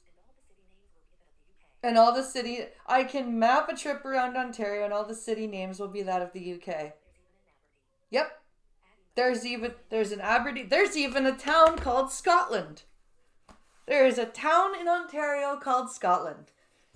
And there's a Dover, and there's a London, and there's a... I'm pretty sure there's a Devon somewhere. There's literally like... The Honourable Minister for Public Services and Procurement.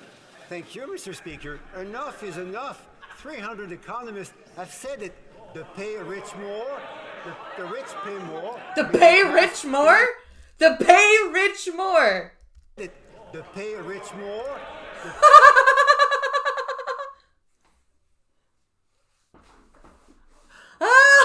The rich pay more.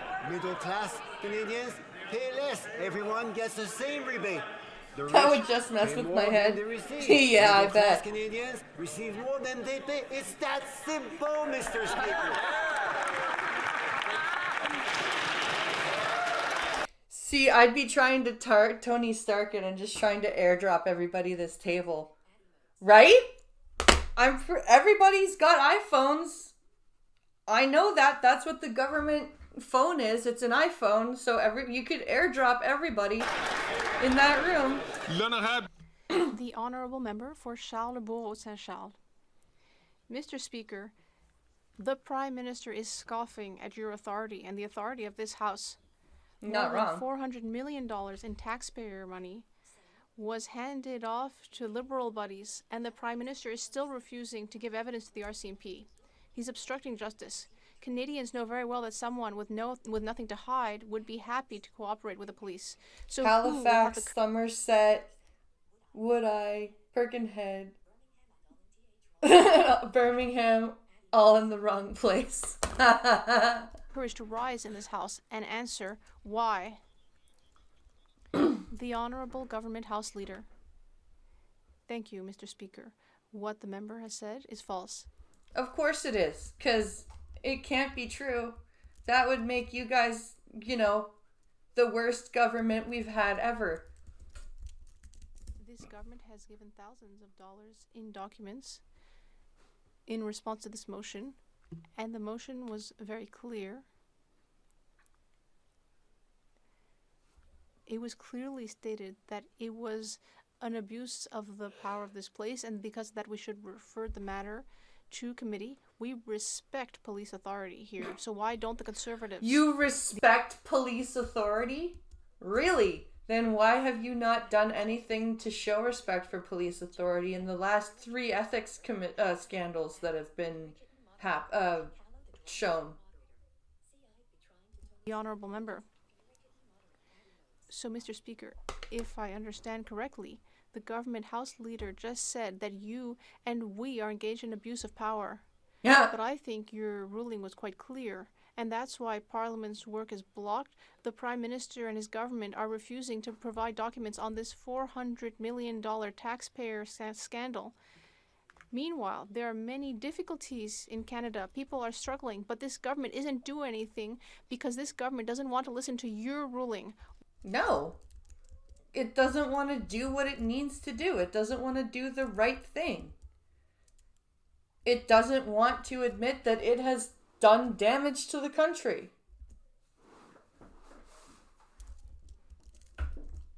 Why? Why? I don't know why. Minister of Public Services and Procurement. Why? Mr. Speaker, because this is not a banana republic. In Canada, it is not politicians who tell the RCMP what to do. On the I contrary, find it's it the weird opposite. when I And in try this to case, find the when I RCMP try to has look clearly up weather forecasts, and I get it not the town I am, but a small town in Tennessee. stated that it does not want these documents because it might be risky to use them and it might actually sabotage their inquiry. If these Conservatives, with their Banana Republic policies, were Oh insistent my on the God. documents, it might undermine the inquiry. They actually just used Banana Republic policies again. The Honourable Member for Berthier-Masquinongé. They stole Mr. that Speaker, from Trudeau. this morning, farmers came from all over to Ottawa, from Quebec, Ontario, Saskatchewan, the Northwest Territories, all over the place. They all came to show their support for Bill C-282. There were also representatives of all of the parties present. The Greens, NDP, Conservatives, Liberals. They were all there to show solidarity for this Bloc Québécois bill, which has become this entire Parliament's bill. Everyone except for Mr. Hart or Mr. Beam, 2 appointed senators who have decided to start a crusade against our farmers. Abolish the Senate. Seriously. Who is going to finally bring them into line? The Honourable Minister of National Revenue. Thank you, Mr. Speaker. Once again, we completely agree with our colleague from the Bloc Québécois. We support the supply managed system. No, you don't. If you And we did, are asking the senators to show diligence. Thank you, Mr. Speaker. you're asking the senators to show diligence. Diligence as in what? Diligently screwing over farmers and Canadians? Diligently undermining the elected process? The honourable member for Berthier-Masquinongé. Well, there were even some senators there this morning to apologize for the Senate's behavior. As they should, because there are two senators, Harder and Beam, appointed by the Prime Minister, not elected, who are sabotaging our democratic process. These two senators care more about what big lobbyists want than what Canadians at large want. So if we don't do anything about this, we'll be letting democracy be flouted under our noses. What is the government going to do to ensure that this bill, which has been adopted by a majority of members in the House of Commons, what is it going to do to get it out of the Senate? Nothing.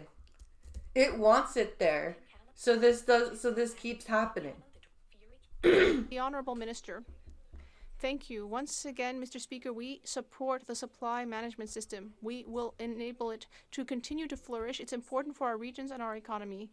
We have been asking the senators to act diligently. We have been asking that with great them vigor to act diligently. because Not the Senate should sabotaging. recognize that the great majority in this House wants this bill to move forward. The Honourable Member for Berthier-Masquinongé. Senator Beam said that he cannot study this bill about supply management because in case we hadn't heard about it, there are some wars going on right now. Really? Is that what he actually said? I can't study this because there are wars going on right now? So he and Mr. Harder, apparently two future Nobel Peace Prize laureates, well, they're going to start by fixing the problem of war, and then perhaps they'll have time to bring their superior intelligence to the matter of supply management. These people... I'm sorry. I love how sometimes French people are super sarcastic. It makes me laugh. Really seem to think that they're quite something. Enough is enough. Will this government tell Mr. Harder and Mr. Beam to fall into line, and will they get Bill C-282 out of the Senate now? Nope. The Honourable Minister of National Revenue. Thank you, Mr. Speaker. This Liberal government supports the supply management system. We have committed to make no Then why are concessions. you letting two senators we have fuck been everything clearly up? stating that the senators should act diligently, but these are independent senators. No, they're not. Oh my god, no, they're not. They're appointed senators. Don't lie. I think the Bloc Québécois understands that concept. Thank you. The honourable member from Durham. Mr. Speaker, today the Parliamentary Budget Officer confirmed once again that the carbon tax is costing Canadian families more than they're getting back in rebates. Once the NDP Liberals quadruple the carbon tax, as they intend to do, the average family in Ontario will pay an additional tax up to $1,400. Now, to Liberal elites, that might not sound like a lot of money. The Prime Minister could probably find $1,400 in between his couch cushions. But to the average Canadian family, that's quite a lot of money. So when are we going to get the carbon tax election Canadians desperately deserve? That's a good question. The Honourable Minister for the Environment and Climate Change. Oh, Piglet's back again. Let me read again, Mr. Speaker, from the Parliament Budget Officer's report. And I quote, the general consensus amongst economists is that explicit carbon pricing is the most effective approach to reducing greenhouse gas emissions. That doesn't make it true. That just means that it's a general consensus among economists. The Conservative Party of Canada has no plan to fight climate change. The Conservative Party of Canada has no plan to adapt to the massive impacts of climate change that are costing Canadians tens of billions of dollars, Mr. Speaker. The Conservative Party of Canada has no plan for the economy. The Conservative Party of Canada has nothing to say about this conversation, Mr. Speaker. The honourable member from Durham. Mr. Speaker, you like to talk about civility and decorum. And in the interest of civility and decorum, I'd like to invite the Minister to Table 3. Table 3 on page 19 of the PBO report, which details the overall cost of the carbon tax. I love how the Conservatives keep actually bringing up reports and citing actual page numbers and tables. And the Liberals are just like, trust me, bro. Maybe when the environmental minister actually reviews the report and Table 3 on page 19, he might agree with me and most other Canadians that we need a carbon tax election now. So will the minister review the table, come back to us and say when we're going to get an election that Canadians deserve? Thank you. The Honourable Leader of the Government in the House of Commons. Thank you, Mr. Speaker. Well, in the interest of clarity, I think Canadians would like to understand what the Conservatives plan to cut. And he talks about families in Ontario. Well, they refuse to talk about the Canada Child Benefit that puts thousands of dollars in the pockets You of mean the Canadian families Canada Child Benefit that you guys just renamed? every single year. They refuse to talk about child That care one? saves Canadian families thousands of dollars every year. And when they talk about the price on pollution, Mr. Speaker, they conveniently omit the fact that Canadian families get more money back than they You mean put in. omit Mr. and Speaker, not they want to emit? put their hands in the pockets of Canadians and take that money away. Thank you. Good answer. Good answer. The Honourable Member from Northumberland, Peterborough South. Mr. Speaker, Statistics Canada confirmed today what millions of Canadians already know. While the rich are getting richer, the most vulnerable are falling further and further behind. Today, Stats Canada reported that the gap between the 40% top earners and the 40% bottom earners grew by nearly 50%. Holy they reported shit. that income inequity has never been higher in our country. That is scary. You either earn a lot of money and it does nothing, or you earn nothing. This government has a choice. Will they continue their agenda in causing misery across our country, or will they finally call a carbon tax election? Nope. The Honourable Minister for Families, Children and Social Development. Let me guess. She's gonna say when we all suffer when somebody else suffers. Speaker, I recently got to meet Oh, with nope. a young mom named Madeline from my community who You shared already with told me us how about Madeline important yesterday. The Canada Child Benefit has been to her young family in these early days. The Conservatives have made their position very clear, Mr. Speaker. They would cut the Canada Child Benefit and leave the 4.3 The million Conservatives mums created the Canadian Child Tax Benefit. across this country, like Madeline, without the support that they need. That is what Stand on conservative the cuts backs look of, like, of, Mr. of, Speaker. of young families. The Honourable Member for Rosemont-La Petite Patrie. The Liberals get to work. Mr. Speaker, this week Canada's lawyers argued in federal court that First Nations leaders are showing a, quote, lack of maturity in their fight for clean drinking water. A lack of maturity. I'm sorry. What? A lack of maturity in fighting for clean water? I'm sorry. I didn't know you. Wow. Wow. Okay. That's ballsy. Language is unbelievable. No It is shit. deeply offensive, paternalistic, and discriminatory. Let's be clear, the lack of clean drinking water on reserve didn't just happen. It is the result of decades of neglect from conservatives and liberals. There are wars that are going on around the world that we're not involved in, but it's still our problem. Fuck off. Right? Towards First Nations. So will the Prime Minister apologize on behalf of his lawyers for this deeply offensive language? Will he call off his lawyers, stop fighting Shamattawa and Tatasquak, and deliver clean water now? No.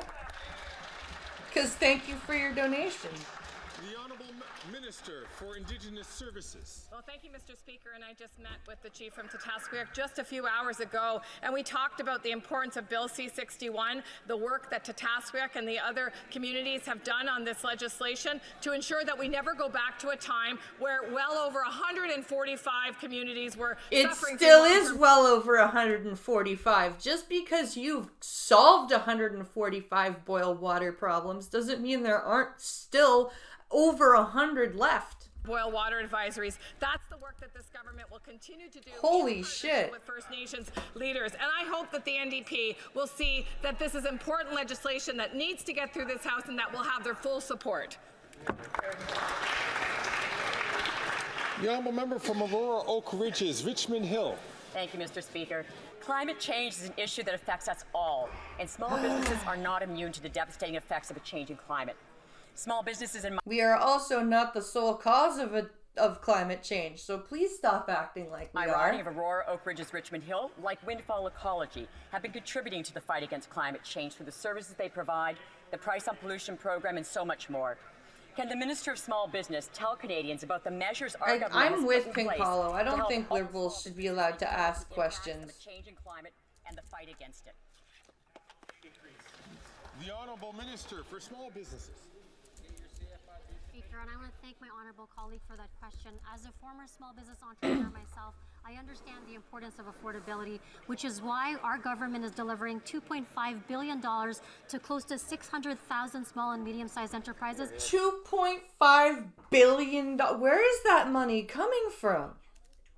By the end of the year, through the Canada Carbon Rebate, and as I mentioned already, we've negotiated agreements with both Visa and MasterCard to reduce their interchange fees by up to 27%. This is real, tangible. What the fuck does the School of Pharmacology have to do with climate change? I don't know. Reduce their interchange fees by up to 27%. This And is now what does MasterCard have to do with real tangible difference that's going to help small businesses across this country. So we're going to continue to fight climate change while supporting small businesses. And happy Small Business Month, Mr. Speaker. Wait, what does any of this have to do with fighting climate change and helping small businesses? And I am so confused.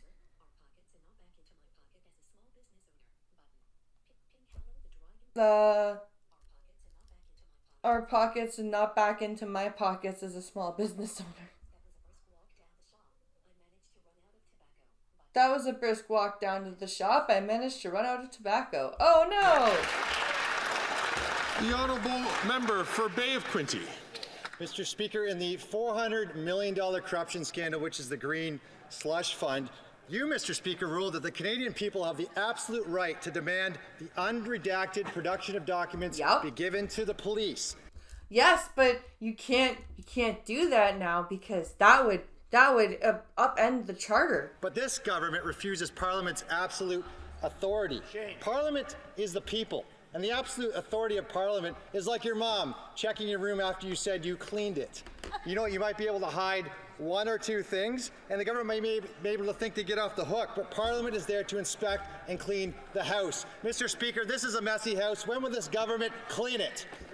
I kind of like that analogy. I kind of, it's not a wrong analogy. The Honourable Leader of the Government in the House of Commons. Great job, Ryan. Speaker, as I've said, the government has handed over thousands of pages of documents. However, the big issue here that I think Canadians are concerned about is that they know politicians shouldn't be directing police. Exactly. They're not directing police. They're just demanding that you give up the documents to the police. The issue here is the fact that this House has decided that they are judge and jury and that the police should investigate something. We have no problem with police investigations. In fact, of course, any government would respond to them. And I would expect that any government of any stripe would react the same way we are today. Thank you. You would expect that any government of any stripe would hide documents? Oh, that's telling. Mr. Speaker. The Honourable Member from Bay of Quinte. Mr. Speaker, the police have already opened an investigation. This is just Parliament asking for documents to be turned over. It's the ask and the absolute rule of Parliament, and this government's refusing. Just think of it like a business, right? This government forgets that in a business, they're the employee. Yeah.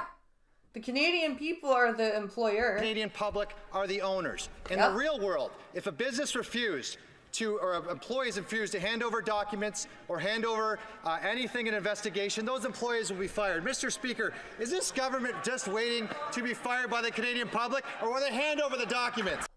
Telling the police to investigate something is the opposite of being judge and jury, you fucking twins. Yeah, but see, they can't, they don't know how to brain. The Honourable Leader of the Government in the House of Commons. Mr. Speaker, in the real world, police have to request warrants. Not all the time, you moron! If a company finds wrongdoing, if a company discovers embezzlement, They don't go to the cops and go, hey, I found an embezzler in my company, but guess what, fucker? Get a warrant for the documents. Ha ha. That's not how it works. The company goes to the cops and says, hey, I found an embezzler. Can you help me find can you help me prove it? Here's the documents. Can you do what you do? That is what is being expected right now. They have to go through due process to get information. It's not up to parliamentarians and politicians to direct police because they have a political vendetta. Oh my Mr. God. Speaker, Canadians expect due process, and they expect that politicians are here to protect their rights, not to get rid of their rights. Mr. Speaker. Oh, shut up. The honourable member for... Shut up, person who's saying exactement in a very English-sounding French voice. South Shore, St. Margaret. Thank you, Mr. Speaker. There is so much She liberal sells corruption that liberals seashells by the seashore?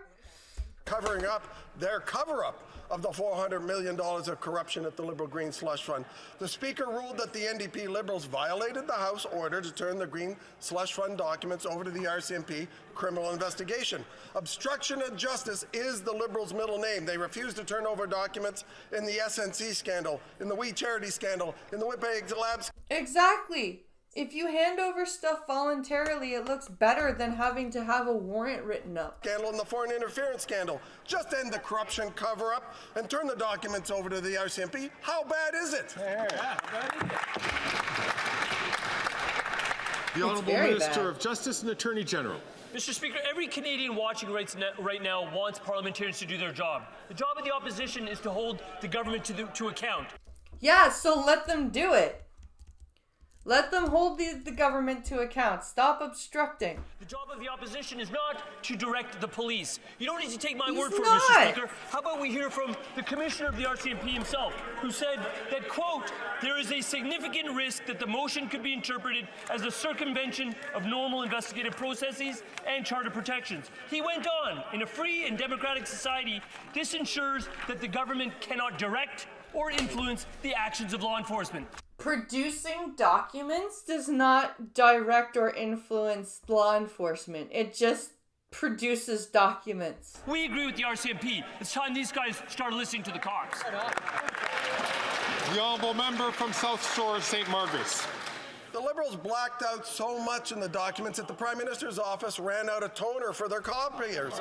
So apparently it's okay to turn blacked out documents that hide Liberal corruption over to the RCMP. That's not a constitutional issue, but it is a constitutional issue to remove the redactions and expose the Liberal corruption. Yeah, isn't that interesting? Isn't that fascinating how it's totally fine to like just pour toner all over half of a document and go, here you go, cops, you can read this like chopped up mess. But the minute somebody demands you give them the whole thing, no, that's constitutionally wrong. News for this minister, the Constitution does not exist to protect Liberals from criminal investigation. Nope. So will they just stop their cover-up addiction, and hand the unedited documents over to the RCMP?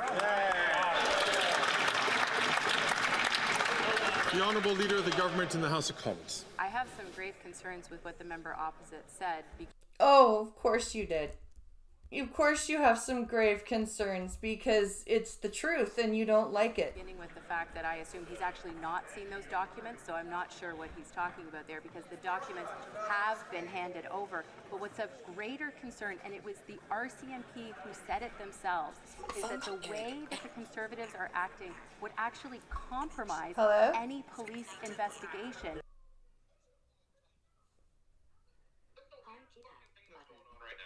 Okay. Wasn't there something going on like last year or the year before? I can't remember if it was in the States or if it was a certain former president in which a whole shit ton was like blacked out, redacted, sent into the government. Uh-huh. And the Liberals were all pissy about this. Uh-huh. Because you can't redact shit. You have to tell us everything that's in the document. Every single fucking thing that's in the paperwork must be shown. We must see all of it for full disclosure. Yup. The fuck is this? Thank you. Because the Not consent wrong. would not be considered. So what is of concern is that they're interfering in an investigation, they're interfering in police independence, and Canadians should be rightly concerned that Conservative politicians want to direct I promise to tell the truth, the redacted, and nothing but the redacted. the police. Thank you, Mr. Speaker. The honourable member for Shefford. Let's skip a little bit more. Over this lack of consideration for aggressive, but Mr. that the NDP Liberals to concern with Mr. Speaker has painted home that truth police scandal. It must be in their DNA. The $400 million Wait, what for must both. be in their DNA? Mr. Speaker, the House is paralyzed because of another Liberal corruption scandal. It must be in their DNA. $400 million, 186 conflicts of interest at a time when Canadians can barely afford to feed, heat, and house themselves. But Liberal donors continue to line their pockets, and the Liberals are continuing to protect themselves and their buddies by hiding the documents. When will the government give the police the documents that they need and get back the $400 million of taxpayers' money that's disappeared? They won't.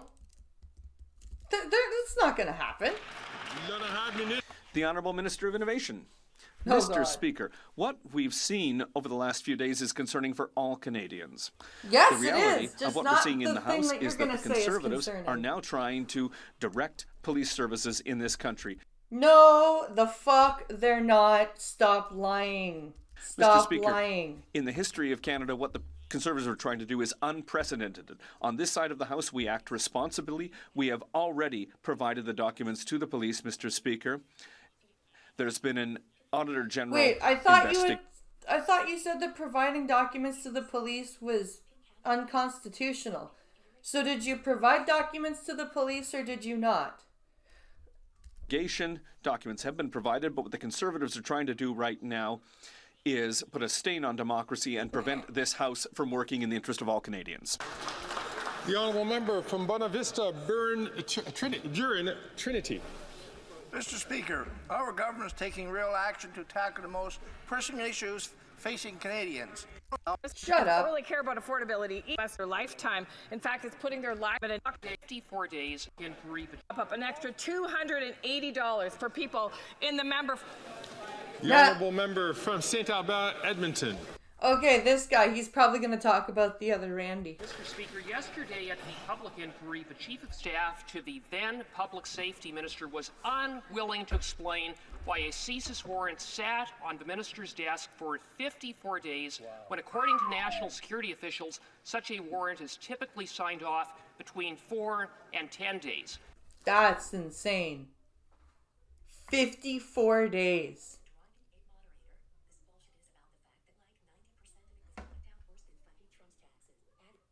This bullshit is about the fact that about 90% of it was blacked out about Trump's taxes. Yep.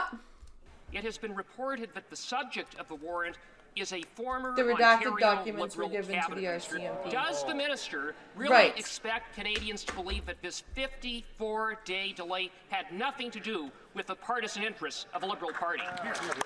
That's a good question. The Honourable Parliamentary Secretary to the Minister of Public Safety. Mr. Speaker, it's ironic that the member Mr. opposite talks Speaker, about I'm like political 22. interest because it was the Conservative leader when he was the Minister of Democratic Institutions. You probably weren't even in high school when he was the Minister of Democratic Institutions. Said he wasn't going to take foreign interference seriously because it wasn't in his political interest to do so. On the other hand, on our side, this side of the House, we have taken the issues around foreign fell interference under seriously his since day one, including ensuring that we have protecting our democratic institutions, including the current study to look into Russian-based influencers operating in Canada that Conservatives want to block. Russian-based conservative influencers. Oh boy. We're talking about Honourable we're talking about Lauren Chen and all this shit, right? Member from St. Albert, Edmonton. Speaker, there is no other plausible explanation for the delay. It was about Liberals protecting Liberals. Yep. The Attorney General is responsible for seeing that Cabinet upholds the independent and non-partisan principles of our justice system. His Cabinet colleague put the partisan interests of the Liberal Party ahead of the administration of justice. What does the Attorney General have to say about that? That's a good question. You call the Attorney General out, because Barani's a freaking moron. He's not doing anything helpful. The Honourable Parliamentary Secretary to the Minister of Public Safety.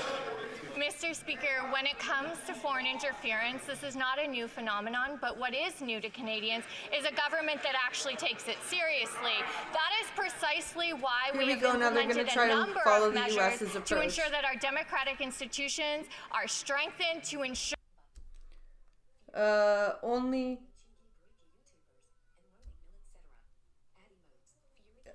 sure that it's not at the whim of the leader of the opposition when he thinks there's some sort of political advantage to him. Mr. Speaker, we will take the issues around foreign interference, no matter where they are coming from, incredibly seriously. And bullshit. That's a bunch of bullshit. You have not done anything with foreign interference. Like the Conservatives do. Here, here.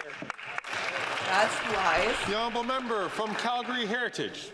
Mr. Speaker, Iranian-backed Houthis shoot down civilian merchant ships. They fire missile after missile at innocent Israelis. Yep. They disrupt international trade. They traffic in violence and fear across the Middle East. These terrorists can freely operate, fundraise, and recruit in Canada. Yeah, because nothing's been done by the Liberal government to make them classified as terrorists. The Americans banned them in January. NDP Liberals said they'd think about it. It's been 10 months. Ban the terrorists. Protect Canadians. What's there to think about? Does that include Iranian-based terror groups? Nope, it does not. The Honourable Parliamentary Secretary to the Minister of Public Safety.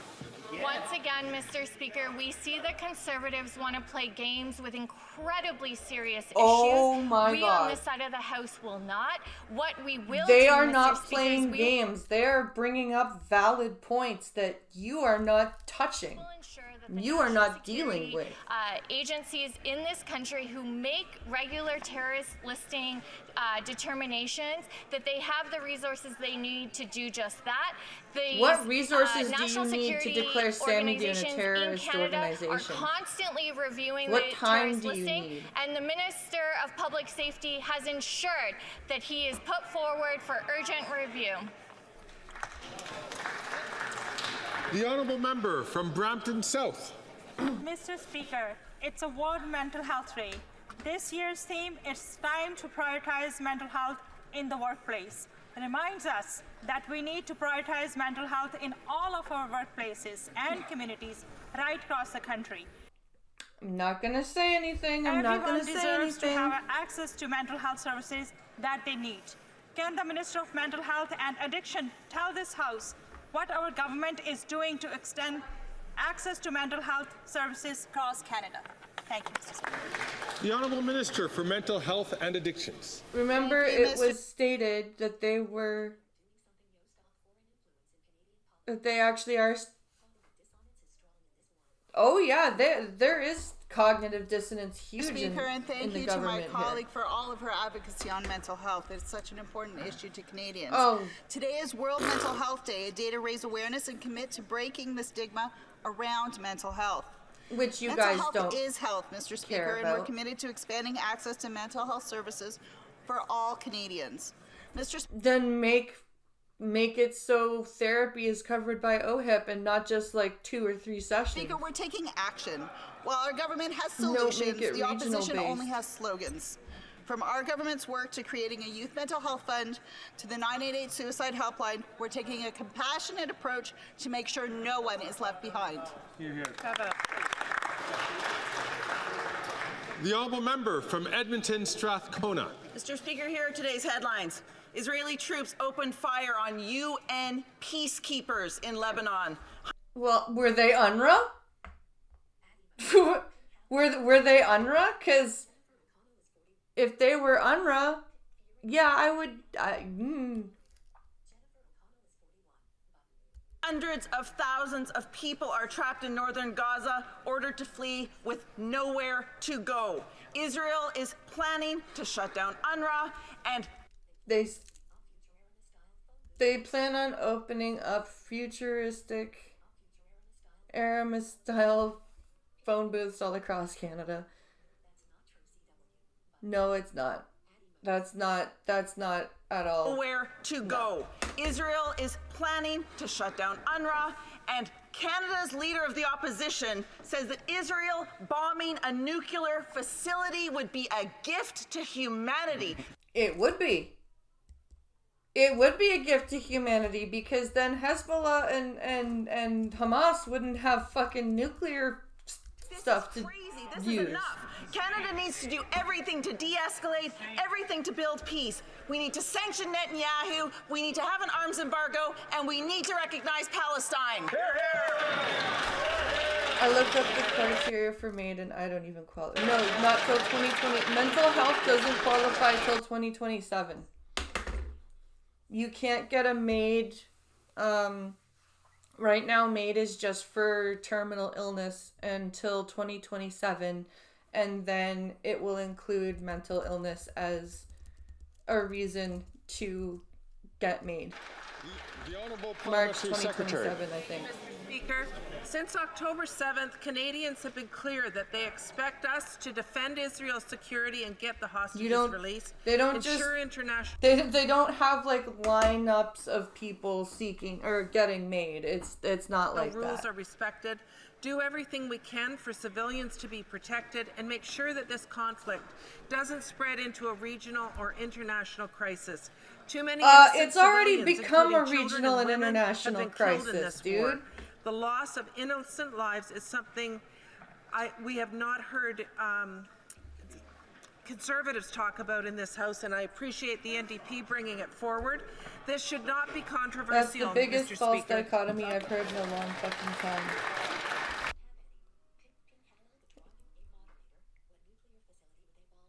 What nuclear facility would they bomb? They don't have any.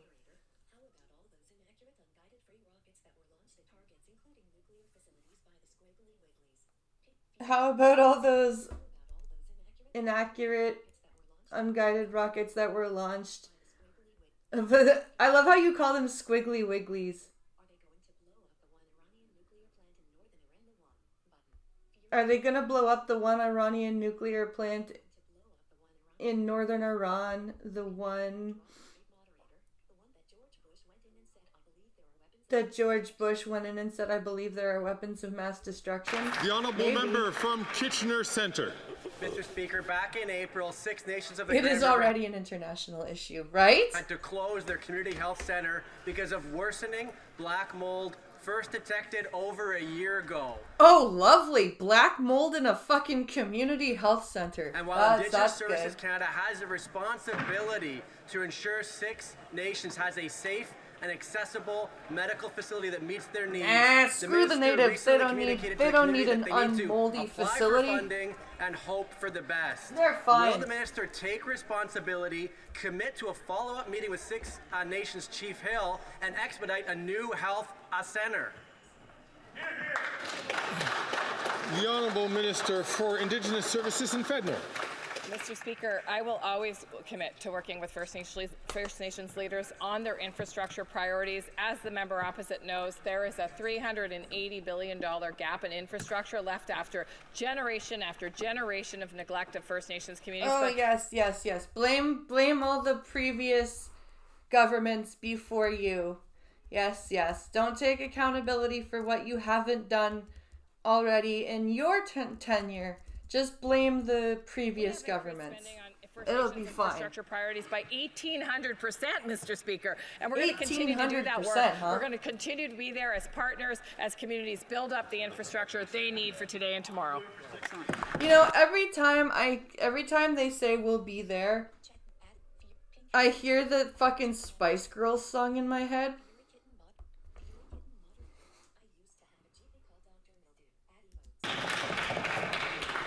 I used to have a So GP brings doctor to called an end Dr. of Mildew. question period. That's the end? Seriously? That's the end of question period? Oh my god. That was a ridiculous amount of nothing and bullshit and just crap. That was just, and I bet you anything that there is not going to be a question period tomorrow because it's Thanksgiving weekend. I am just going to put it out there right now that tomorrow's stream I'm about 80% sure that tomorrow's stream is not going to have a question period portion.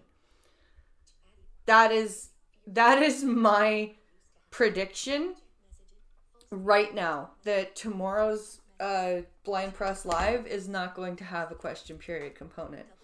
And if it does, I'm going to be really surprised. I'm going to be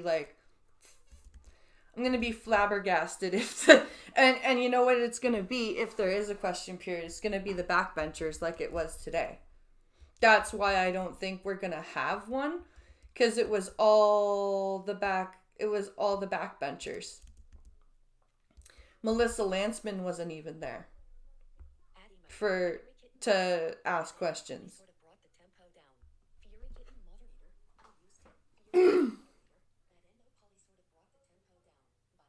That and No Polyev sort of brought the tempo down. It did.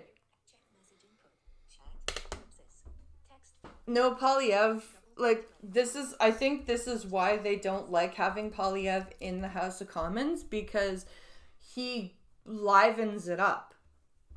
He livens it up a lot. And I think that's why they are glad when he's not there, because he just there's a video for me. Oh, I still have the Ellen video that I haven't watched yet. I was going to watch that. I was going to take a look at the Ellen video. Ellen's comeback is horrible. But we will do that in a moment. Let's take a quick look in our DMs.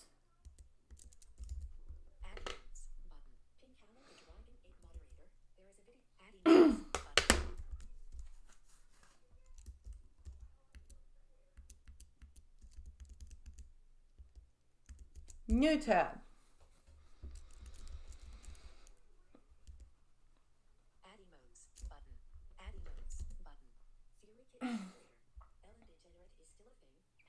Ellen DeGenerate is still a thing? Yeah, apparently.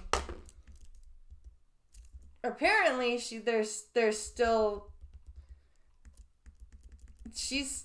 around. She's still a thing.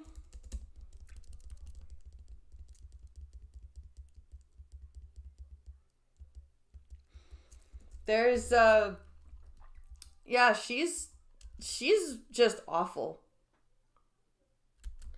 Hey. Oh, Charlie. What's Charlie up to? Let's see. Charlie just has something called Hurricane Milton. Let's take a look. Let's see what Moist Critical's got to say. Hey. Hurricane Milton came through like Krampus last night, paying me and many other Floridians a visit. And I wanted to talk about it a little bit because he's in Florida? Paying me and many other Floridians a visit. And I wanted to talk about it a little bit because pretty much every comment on every video I posted for the last 3 days is talking about how ridiculously stupid it is that I'm not evacuating Tampa during every stream recently. It's like calling me the Milton maniac for refusing to leave against the orders of the state, this and that. And I want to clear up some confusion here. First of all, I appreciate that you care. Yeah. The fact that people care enough to fucking go and yell at Charlie for not leaving, that is nice. That means a lot that you care and value my safety to try and let me know that I need to be evacuating and, heeding the warnings of the state and all of that. I am shocked anyone had this impression that I'm some kind of death-defying Florida man who was going to take Mother Nature head on, hunker down, grit my teeth, puff my chest, and challenge it to a fucking boxing match or something. Yeah, he's gonna tie himself to a tree and live stream the hurricane. I'm sorry, I just can't take anything named Milton seriously. Hit it with like Duke Nukem lines. I'm here to fuck Milton and my butt, and I'm all out of butt. I was never in a dangerous area that Milton was going to be devastating for. Right. Not in an evacuation zone, not in a flood zone, nothing like that. There was never, no one in my neighborhood evacuated, none of my family, friends, or anyone evacuated because we were not in that path. It's almost as if Florida isn't like one dot on a map. It's almost as if Florida extends in several directions and doesn't, get affected by the storm, especially if they don't have a swing line. But I understand, reading, all the headlines and all the posts on Twitter and all that, it would have you believe that Florida was about 2 hours away from being wiped off the face of the fucking globe. Yeah, because apparently Hurricane Milton is, the biggest, baddest hurricane that ever existed on the planet ever. I get it. I totally understand it comes from a place of care. But you have to remember, I am the guy that clutches the railing on every staircase I go up and down just out of fear I might hit, a little water, lose my balance, and slip like a cartoon character on a banana peel and die on the staircase. Me, who if a piece of chicken sits out for more than 5 minutes, I won't eat it because I'm afraid of a foodborne illness killing me. I am the last... I was home for Hurricane Ivan and we did not evacuate.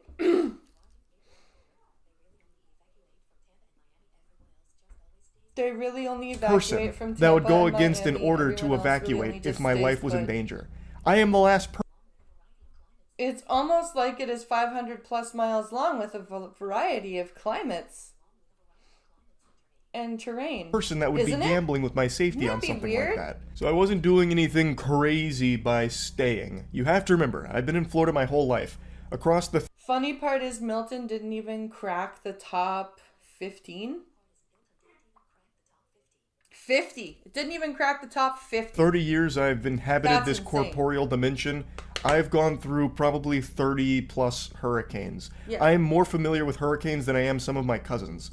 So I know when to leave. I evacuated during Irma because I lived in downtown Tampa in my apartment at that time, which is a huge flood zone. Yeah. Tampa and Miami, like Pincalo just said. It's like that's where they get That evacuated shit turns from. into Atlantis even during a light drizzle. So I evacuated during that. And even though a storm like this is exceptionally rare, a direct hit to Tampa hasn't been documented for 100 years or something, a full century. We're talking Yu-Gi-Oh at this point. It's been 100 years since the Shadow Games. It was still There's no point in evacuating if you actually look and watch the videos of all the people evacuated. They were stuck on the highways for 2 days. Jesus Christ. That doesn't thing where I sound wasn't fun. in the most devastating path of it. That's more of downtown Tampa, which I haven't lived in for 10 years now. Okay.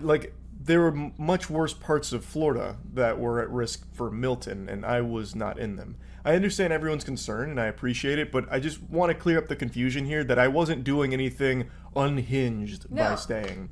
Now, I'm sure a lot of you saw that there was someone doing something pretty unhinged. Lieutenant Dan, he became an overnight Tampa celebrity. He also, for Hurricane Helene, did the same thing, was just kind of floating out there in the bay on his little boat, saying that he was just going to ride it out. See, that's stupid. Why would you do that? I don't think that's necessary. And he did. Lieutenant Dan survived. Tampa got very Lieutenant lucky. Dan. It doesn't seem like we got hit by the worst parts of the storm surge or anything. There wasn't a whole lot of flooding in the areas that typically... I grew up on a small peninsula. We used to have vast amounts of water spouts due to the vast amounts of mountain ranges and hills. I've actually heard a water spout before. It's really flood weird. during hurricanes. So overall, Tampa did get lucky. I haven't seen all of the damage to the rest of Florida yet. died. The biggest thing I've seen nearby is this. Extreme damage. We had actually, there was a report we saw online earlier of a fire, and we were waiting to confirm that, and now we just made it up to the 5th floor. That's our baseball stadium for the Rays, Tropicana Field. It's often considered one of the worst facilities in all of major sports. So I'm not super surprised to see that the roof got eviscerated here during the storm. I'm actually more surprised that Tropicana Field is still standing after kids throw rocks at it all the time. It's just not a good facility at all. But this was the biggest, most visible piece of damage I've seen so far. Really, the worst part of Milton was the tornadoes that were spawning after it made landfall. So really, Milton is kind of a nothing burger of a storm. I'm not gonna say that people aren't suffering, but this is not like Rita or Maria or Katrina or Ivan or Andrew or Hugo or Patty or Sandy, or I could keep going. I know quite a few people lost their lives from the tornadoes, as well as a lot of damage from places tornadoes came through, and that is horrible. Yeah. I'm wishing everyone affected by the absolutely storm tragic. the best going forward with repairs and recovery and everything. I know there's tons and tons of Floridians without power, which happens for pretty much all hurricanes. That's just something you can't really avoid. All you can really hope for is that it gets fixed soon. Right now I have power because I'm on generator. I know a lot of I was wondering if that was a generator I could hear in the background, because I heard like a rumbling type noise, and I was wondering if that was a generator. I had the impression that I was going to be raw dogging this hurricane with nothing but a tent and a couple of sticks that I could whittle into spears or whatever. Not the case. I prepped for hurricanes. I stayed, so obviously I was going to prep for it. Boarding the windows, putting the hurricane shutters up, and I do have a generator. Growing up, I did not. My parents didn't for a very long time, and one of the big things with hurricanes is you're going to lose power, and it sometimes takes quite a few days to get it back. And That's it. That has to suck growing up, every year. Oh shit, we're gonna not have power for a bit. And that's kind of hard for a family. So when my parents were able to, they got a generator. So I do the same now. Yeah. Another thing to keep in mind is evacuations aren't as easy as a lot of people like to pretend they are. No, you need money to evacuate. You need that was one of the big reasons why people didn't leave in Katrina, because it affected a lot of low income people. They didn't have cash or credit cards to just use for evacuation purposes. When I evacuated for Irma, I almost didn't make it to Orlando in time, nearly getting caught in the fucking hurricane on the way there. It is a hard thing to do, and not everyone can just get up and leave. No. There are a lot of reasons why some families won't be able to do that. And I think an important thing to keep in mind is, in Florida, people know hurricanes exist. Yeah. So it's not like the people who build houses and buildings are building these without the idea that a hurricane might come through at some point. It's not made out of Legos and Lincoln Logs or anything. No, they have to build to withstand these storms. It's like in California, you gotta build for earthquakes. You've gotta build for hurricanes. When a house is built, or a business or whatever building is built, there is a code that is followed that has hurricane force winds in mind. Yeah. Of course, nothing is ever 100% hurricane proof or anything. It's always going to vary. But the point is, it's not like Milton would come through and de-atomize every house that it touched because they were built poorly without the notion that a hurricane could pop up at some point in the future. My parents just recently got their windows replaced a couple weeks ago because their windows were old and rotting. And the new windows that they had replaced them are graded to withstand up to 165 mile per hour hurricane force winds. There you go. That's a perfect example of things that are built to withstand a specific thing, like a hurricane, or things like in California to build to withstand earthquakes. And I think that for a lot of modern houses and modern buildings, like that level might even be standard to a certain extent. I don't know. But the point is, things built here are built with storms like this in mind. Maybe not this exact kind of storm because of how unbelievably fucking rare it is with the way that it came in, but hurricanes in general. Now, of course, the biggest problem is flooding. Yes. And in this case, Tampa got pretty lucky that the flooding wasn't nearly to the level they were expecting. There's nothing you can really do about flooding. You can hurricane-proof a house till the fucking cows come home. Yeah, the flooding is gonna, like, flooding is different from winds.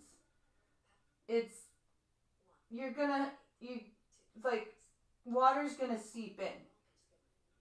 So you've gotta deal with the flooding. Out the wazoo, but it's not going to help with flooding. And those areas of Tampa that are very susceptible to flooding are the areas that were mainly under the big evacuation order with people needing to get out. Because you can't do anything about a huge storm surge flooding your house. You are in huge danger there. Keep in mind, Tampa's not just like one fucking slab where everyone lives. Tampa's pretty spread out, actually. So while downtown Tampa floods like a motherfucker, where I am in Tampa, not so much. Not really a flood threat at all, really, unless we got fucking 500 trillion gallons of water dumped on us. So he lives, I'm guessing, in an upper part of Tampa, where the water can't go. You know, it had to be something crazy for this part of Tampa to flood. So I just wanted to explain here that I wasn't putting myself in like the biggest risk by staying. I wasn't in the evacuation zones, and I wasn't in a place that had a lot of danger of, you know, like trees flying around or anything like that. I and my family and friends were lucky enough to not be in one of the major affected areas that Milton was going through, so we... Our house could withstand a hurricane. The siding would come off in some places, but the house would remain intact. That's kind of why they don't have basements in California. Oh, because of earthquakes? We decided it was probably alright to stay. Anyway, though, I'll go ahead and stop serving up this yappy meal. I'll stop blabbering on about it. Wishing my fellow Floridians the absolute best going forward. To anyone affected by the hurricane, I'm hoping power is restored quickly and effectively. Hopefully all the repairs are getting made quickly and effectively as well. And yeah, just stay strong, Florida.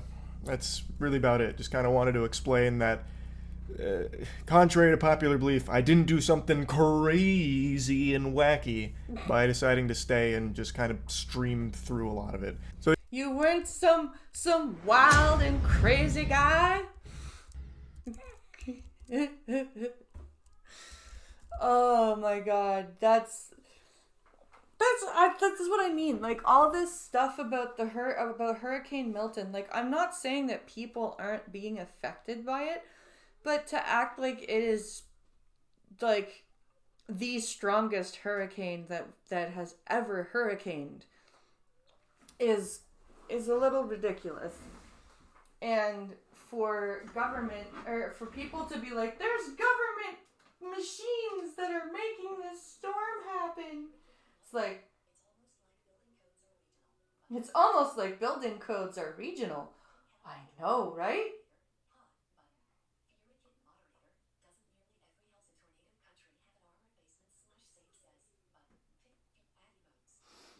Let's see. Doesn't every basement in Tornado Alley...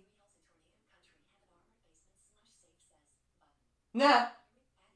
I don't think so. I think because a lot of people live in trailers in Tornado Alley.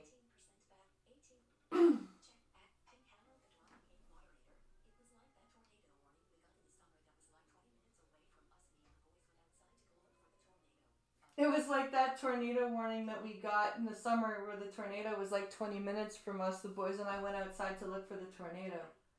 Oh yeah! That was when I was coming back from the dollar store.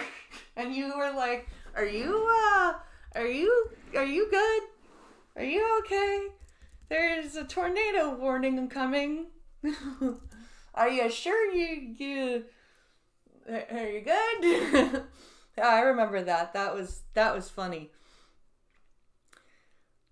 Yeah, it's like, I don't know, like these people just need to stop. And then when you point out that there's misinformation being distributed or whatever, you get shit on for it. It's like, what, because I'm not believing the lie and because I'm actually showing what's going on, then I'm like, what, a shill or something? Like, it was the same thing yesterday with I think I lost him as a subscriber, the guy who was yelling about Zionism. Yeah, I think he fucked off, because like he was getting all sorts of angry for no reason and getting all sorts of like religious and racist, and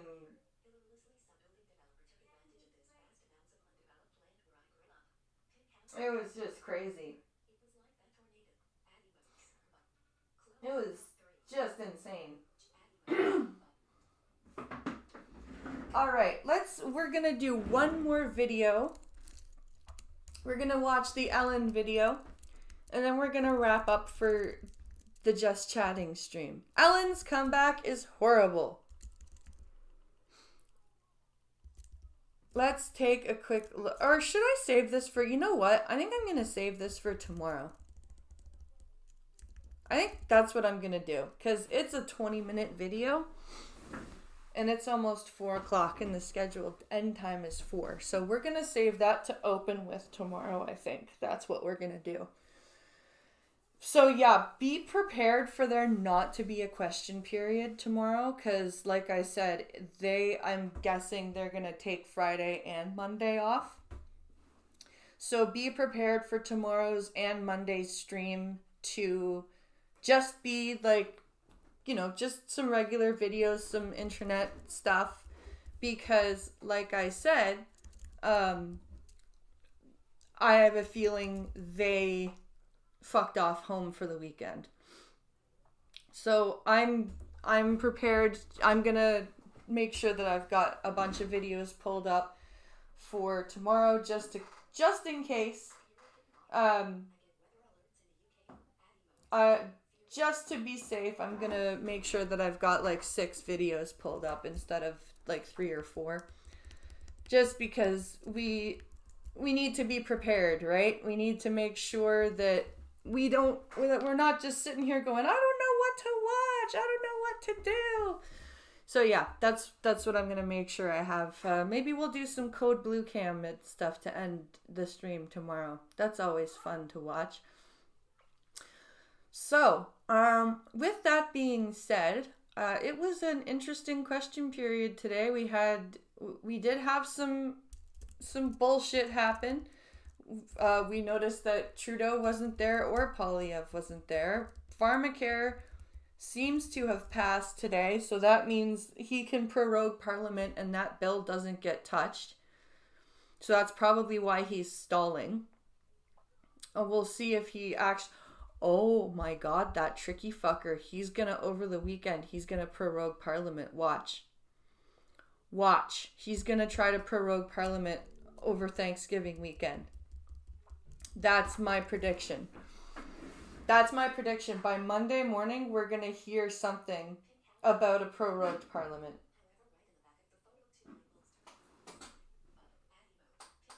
That's what I think.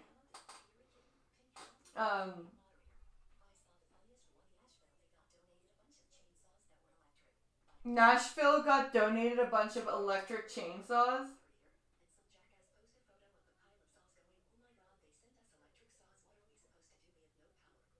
That's fucking stupid.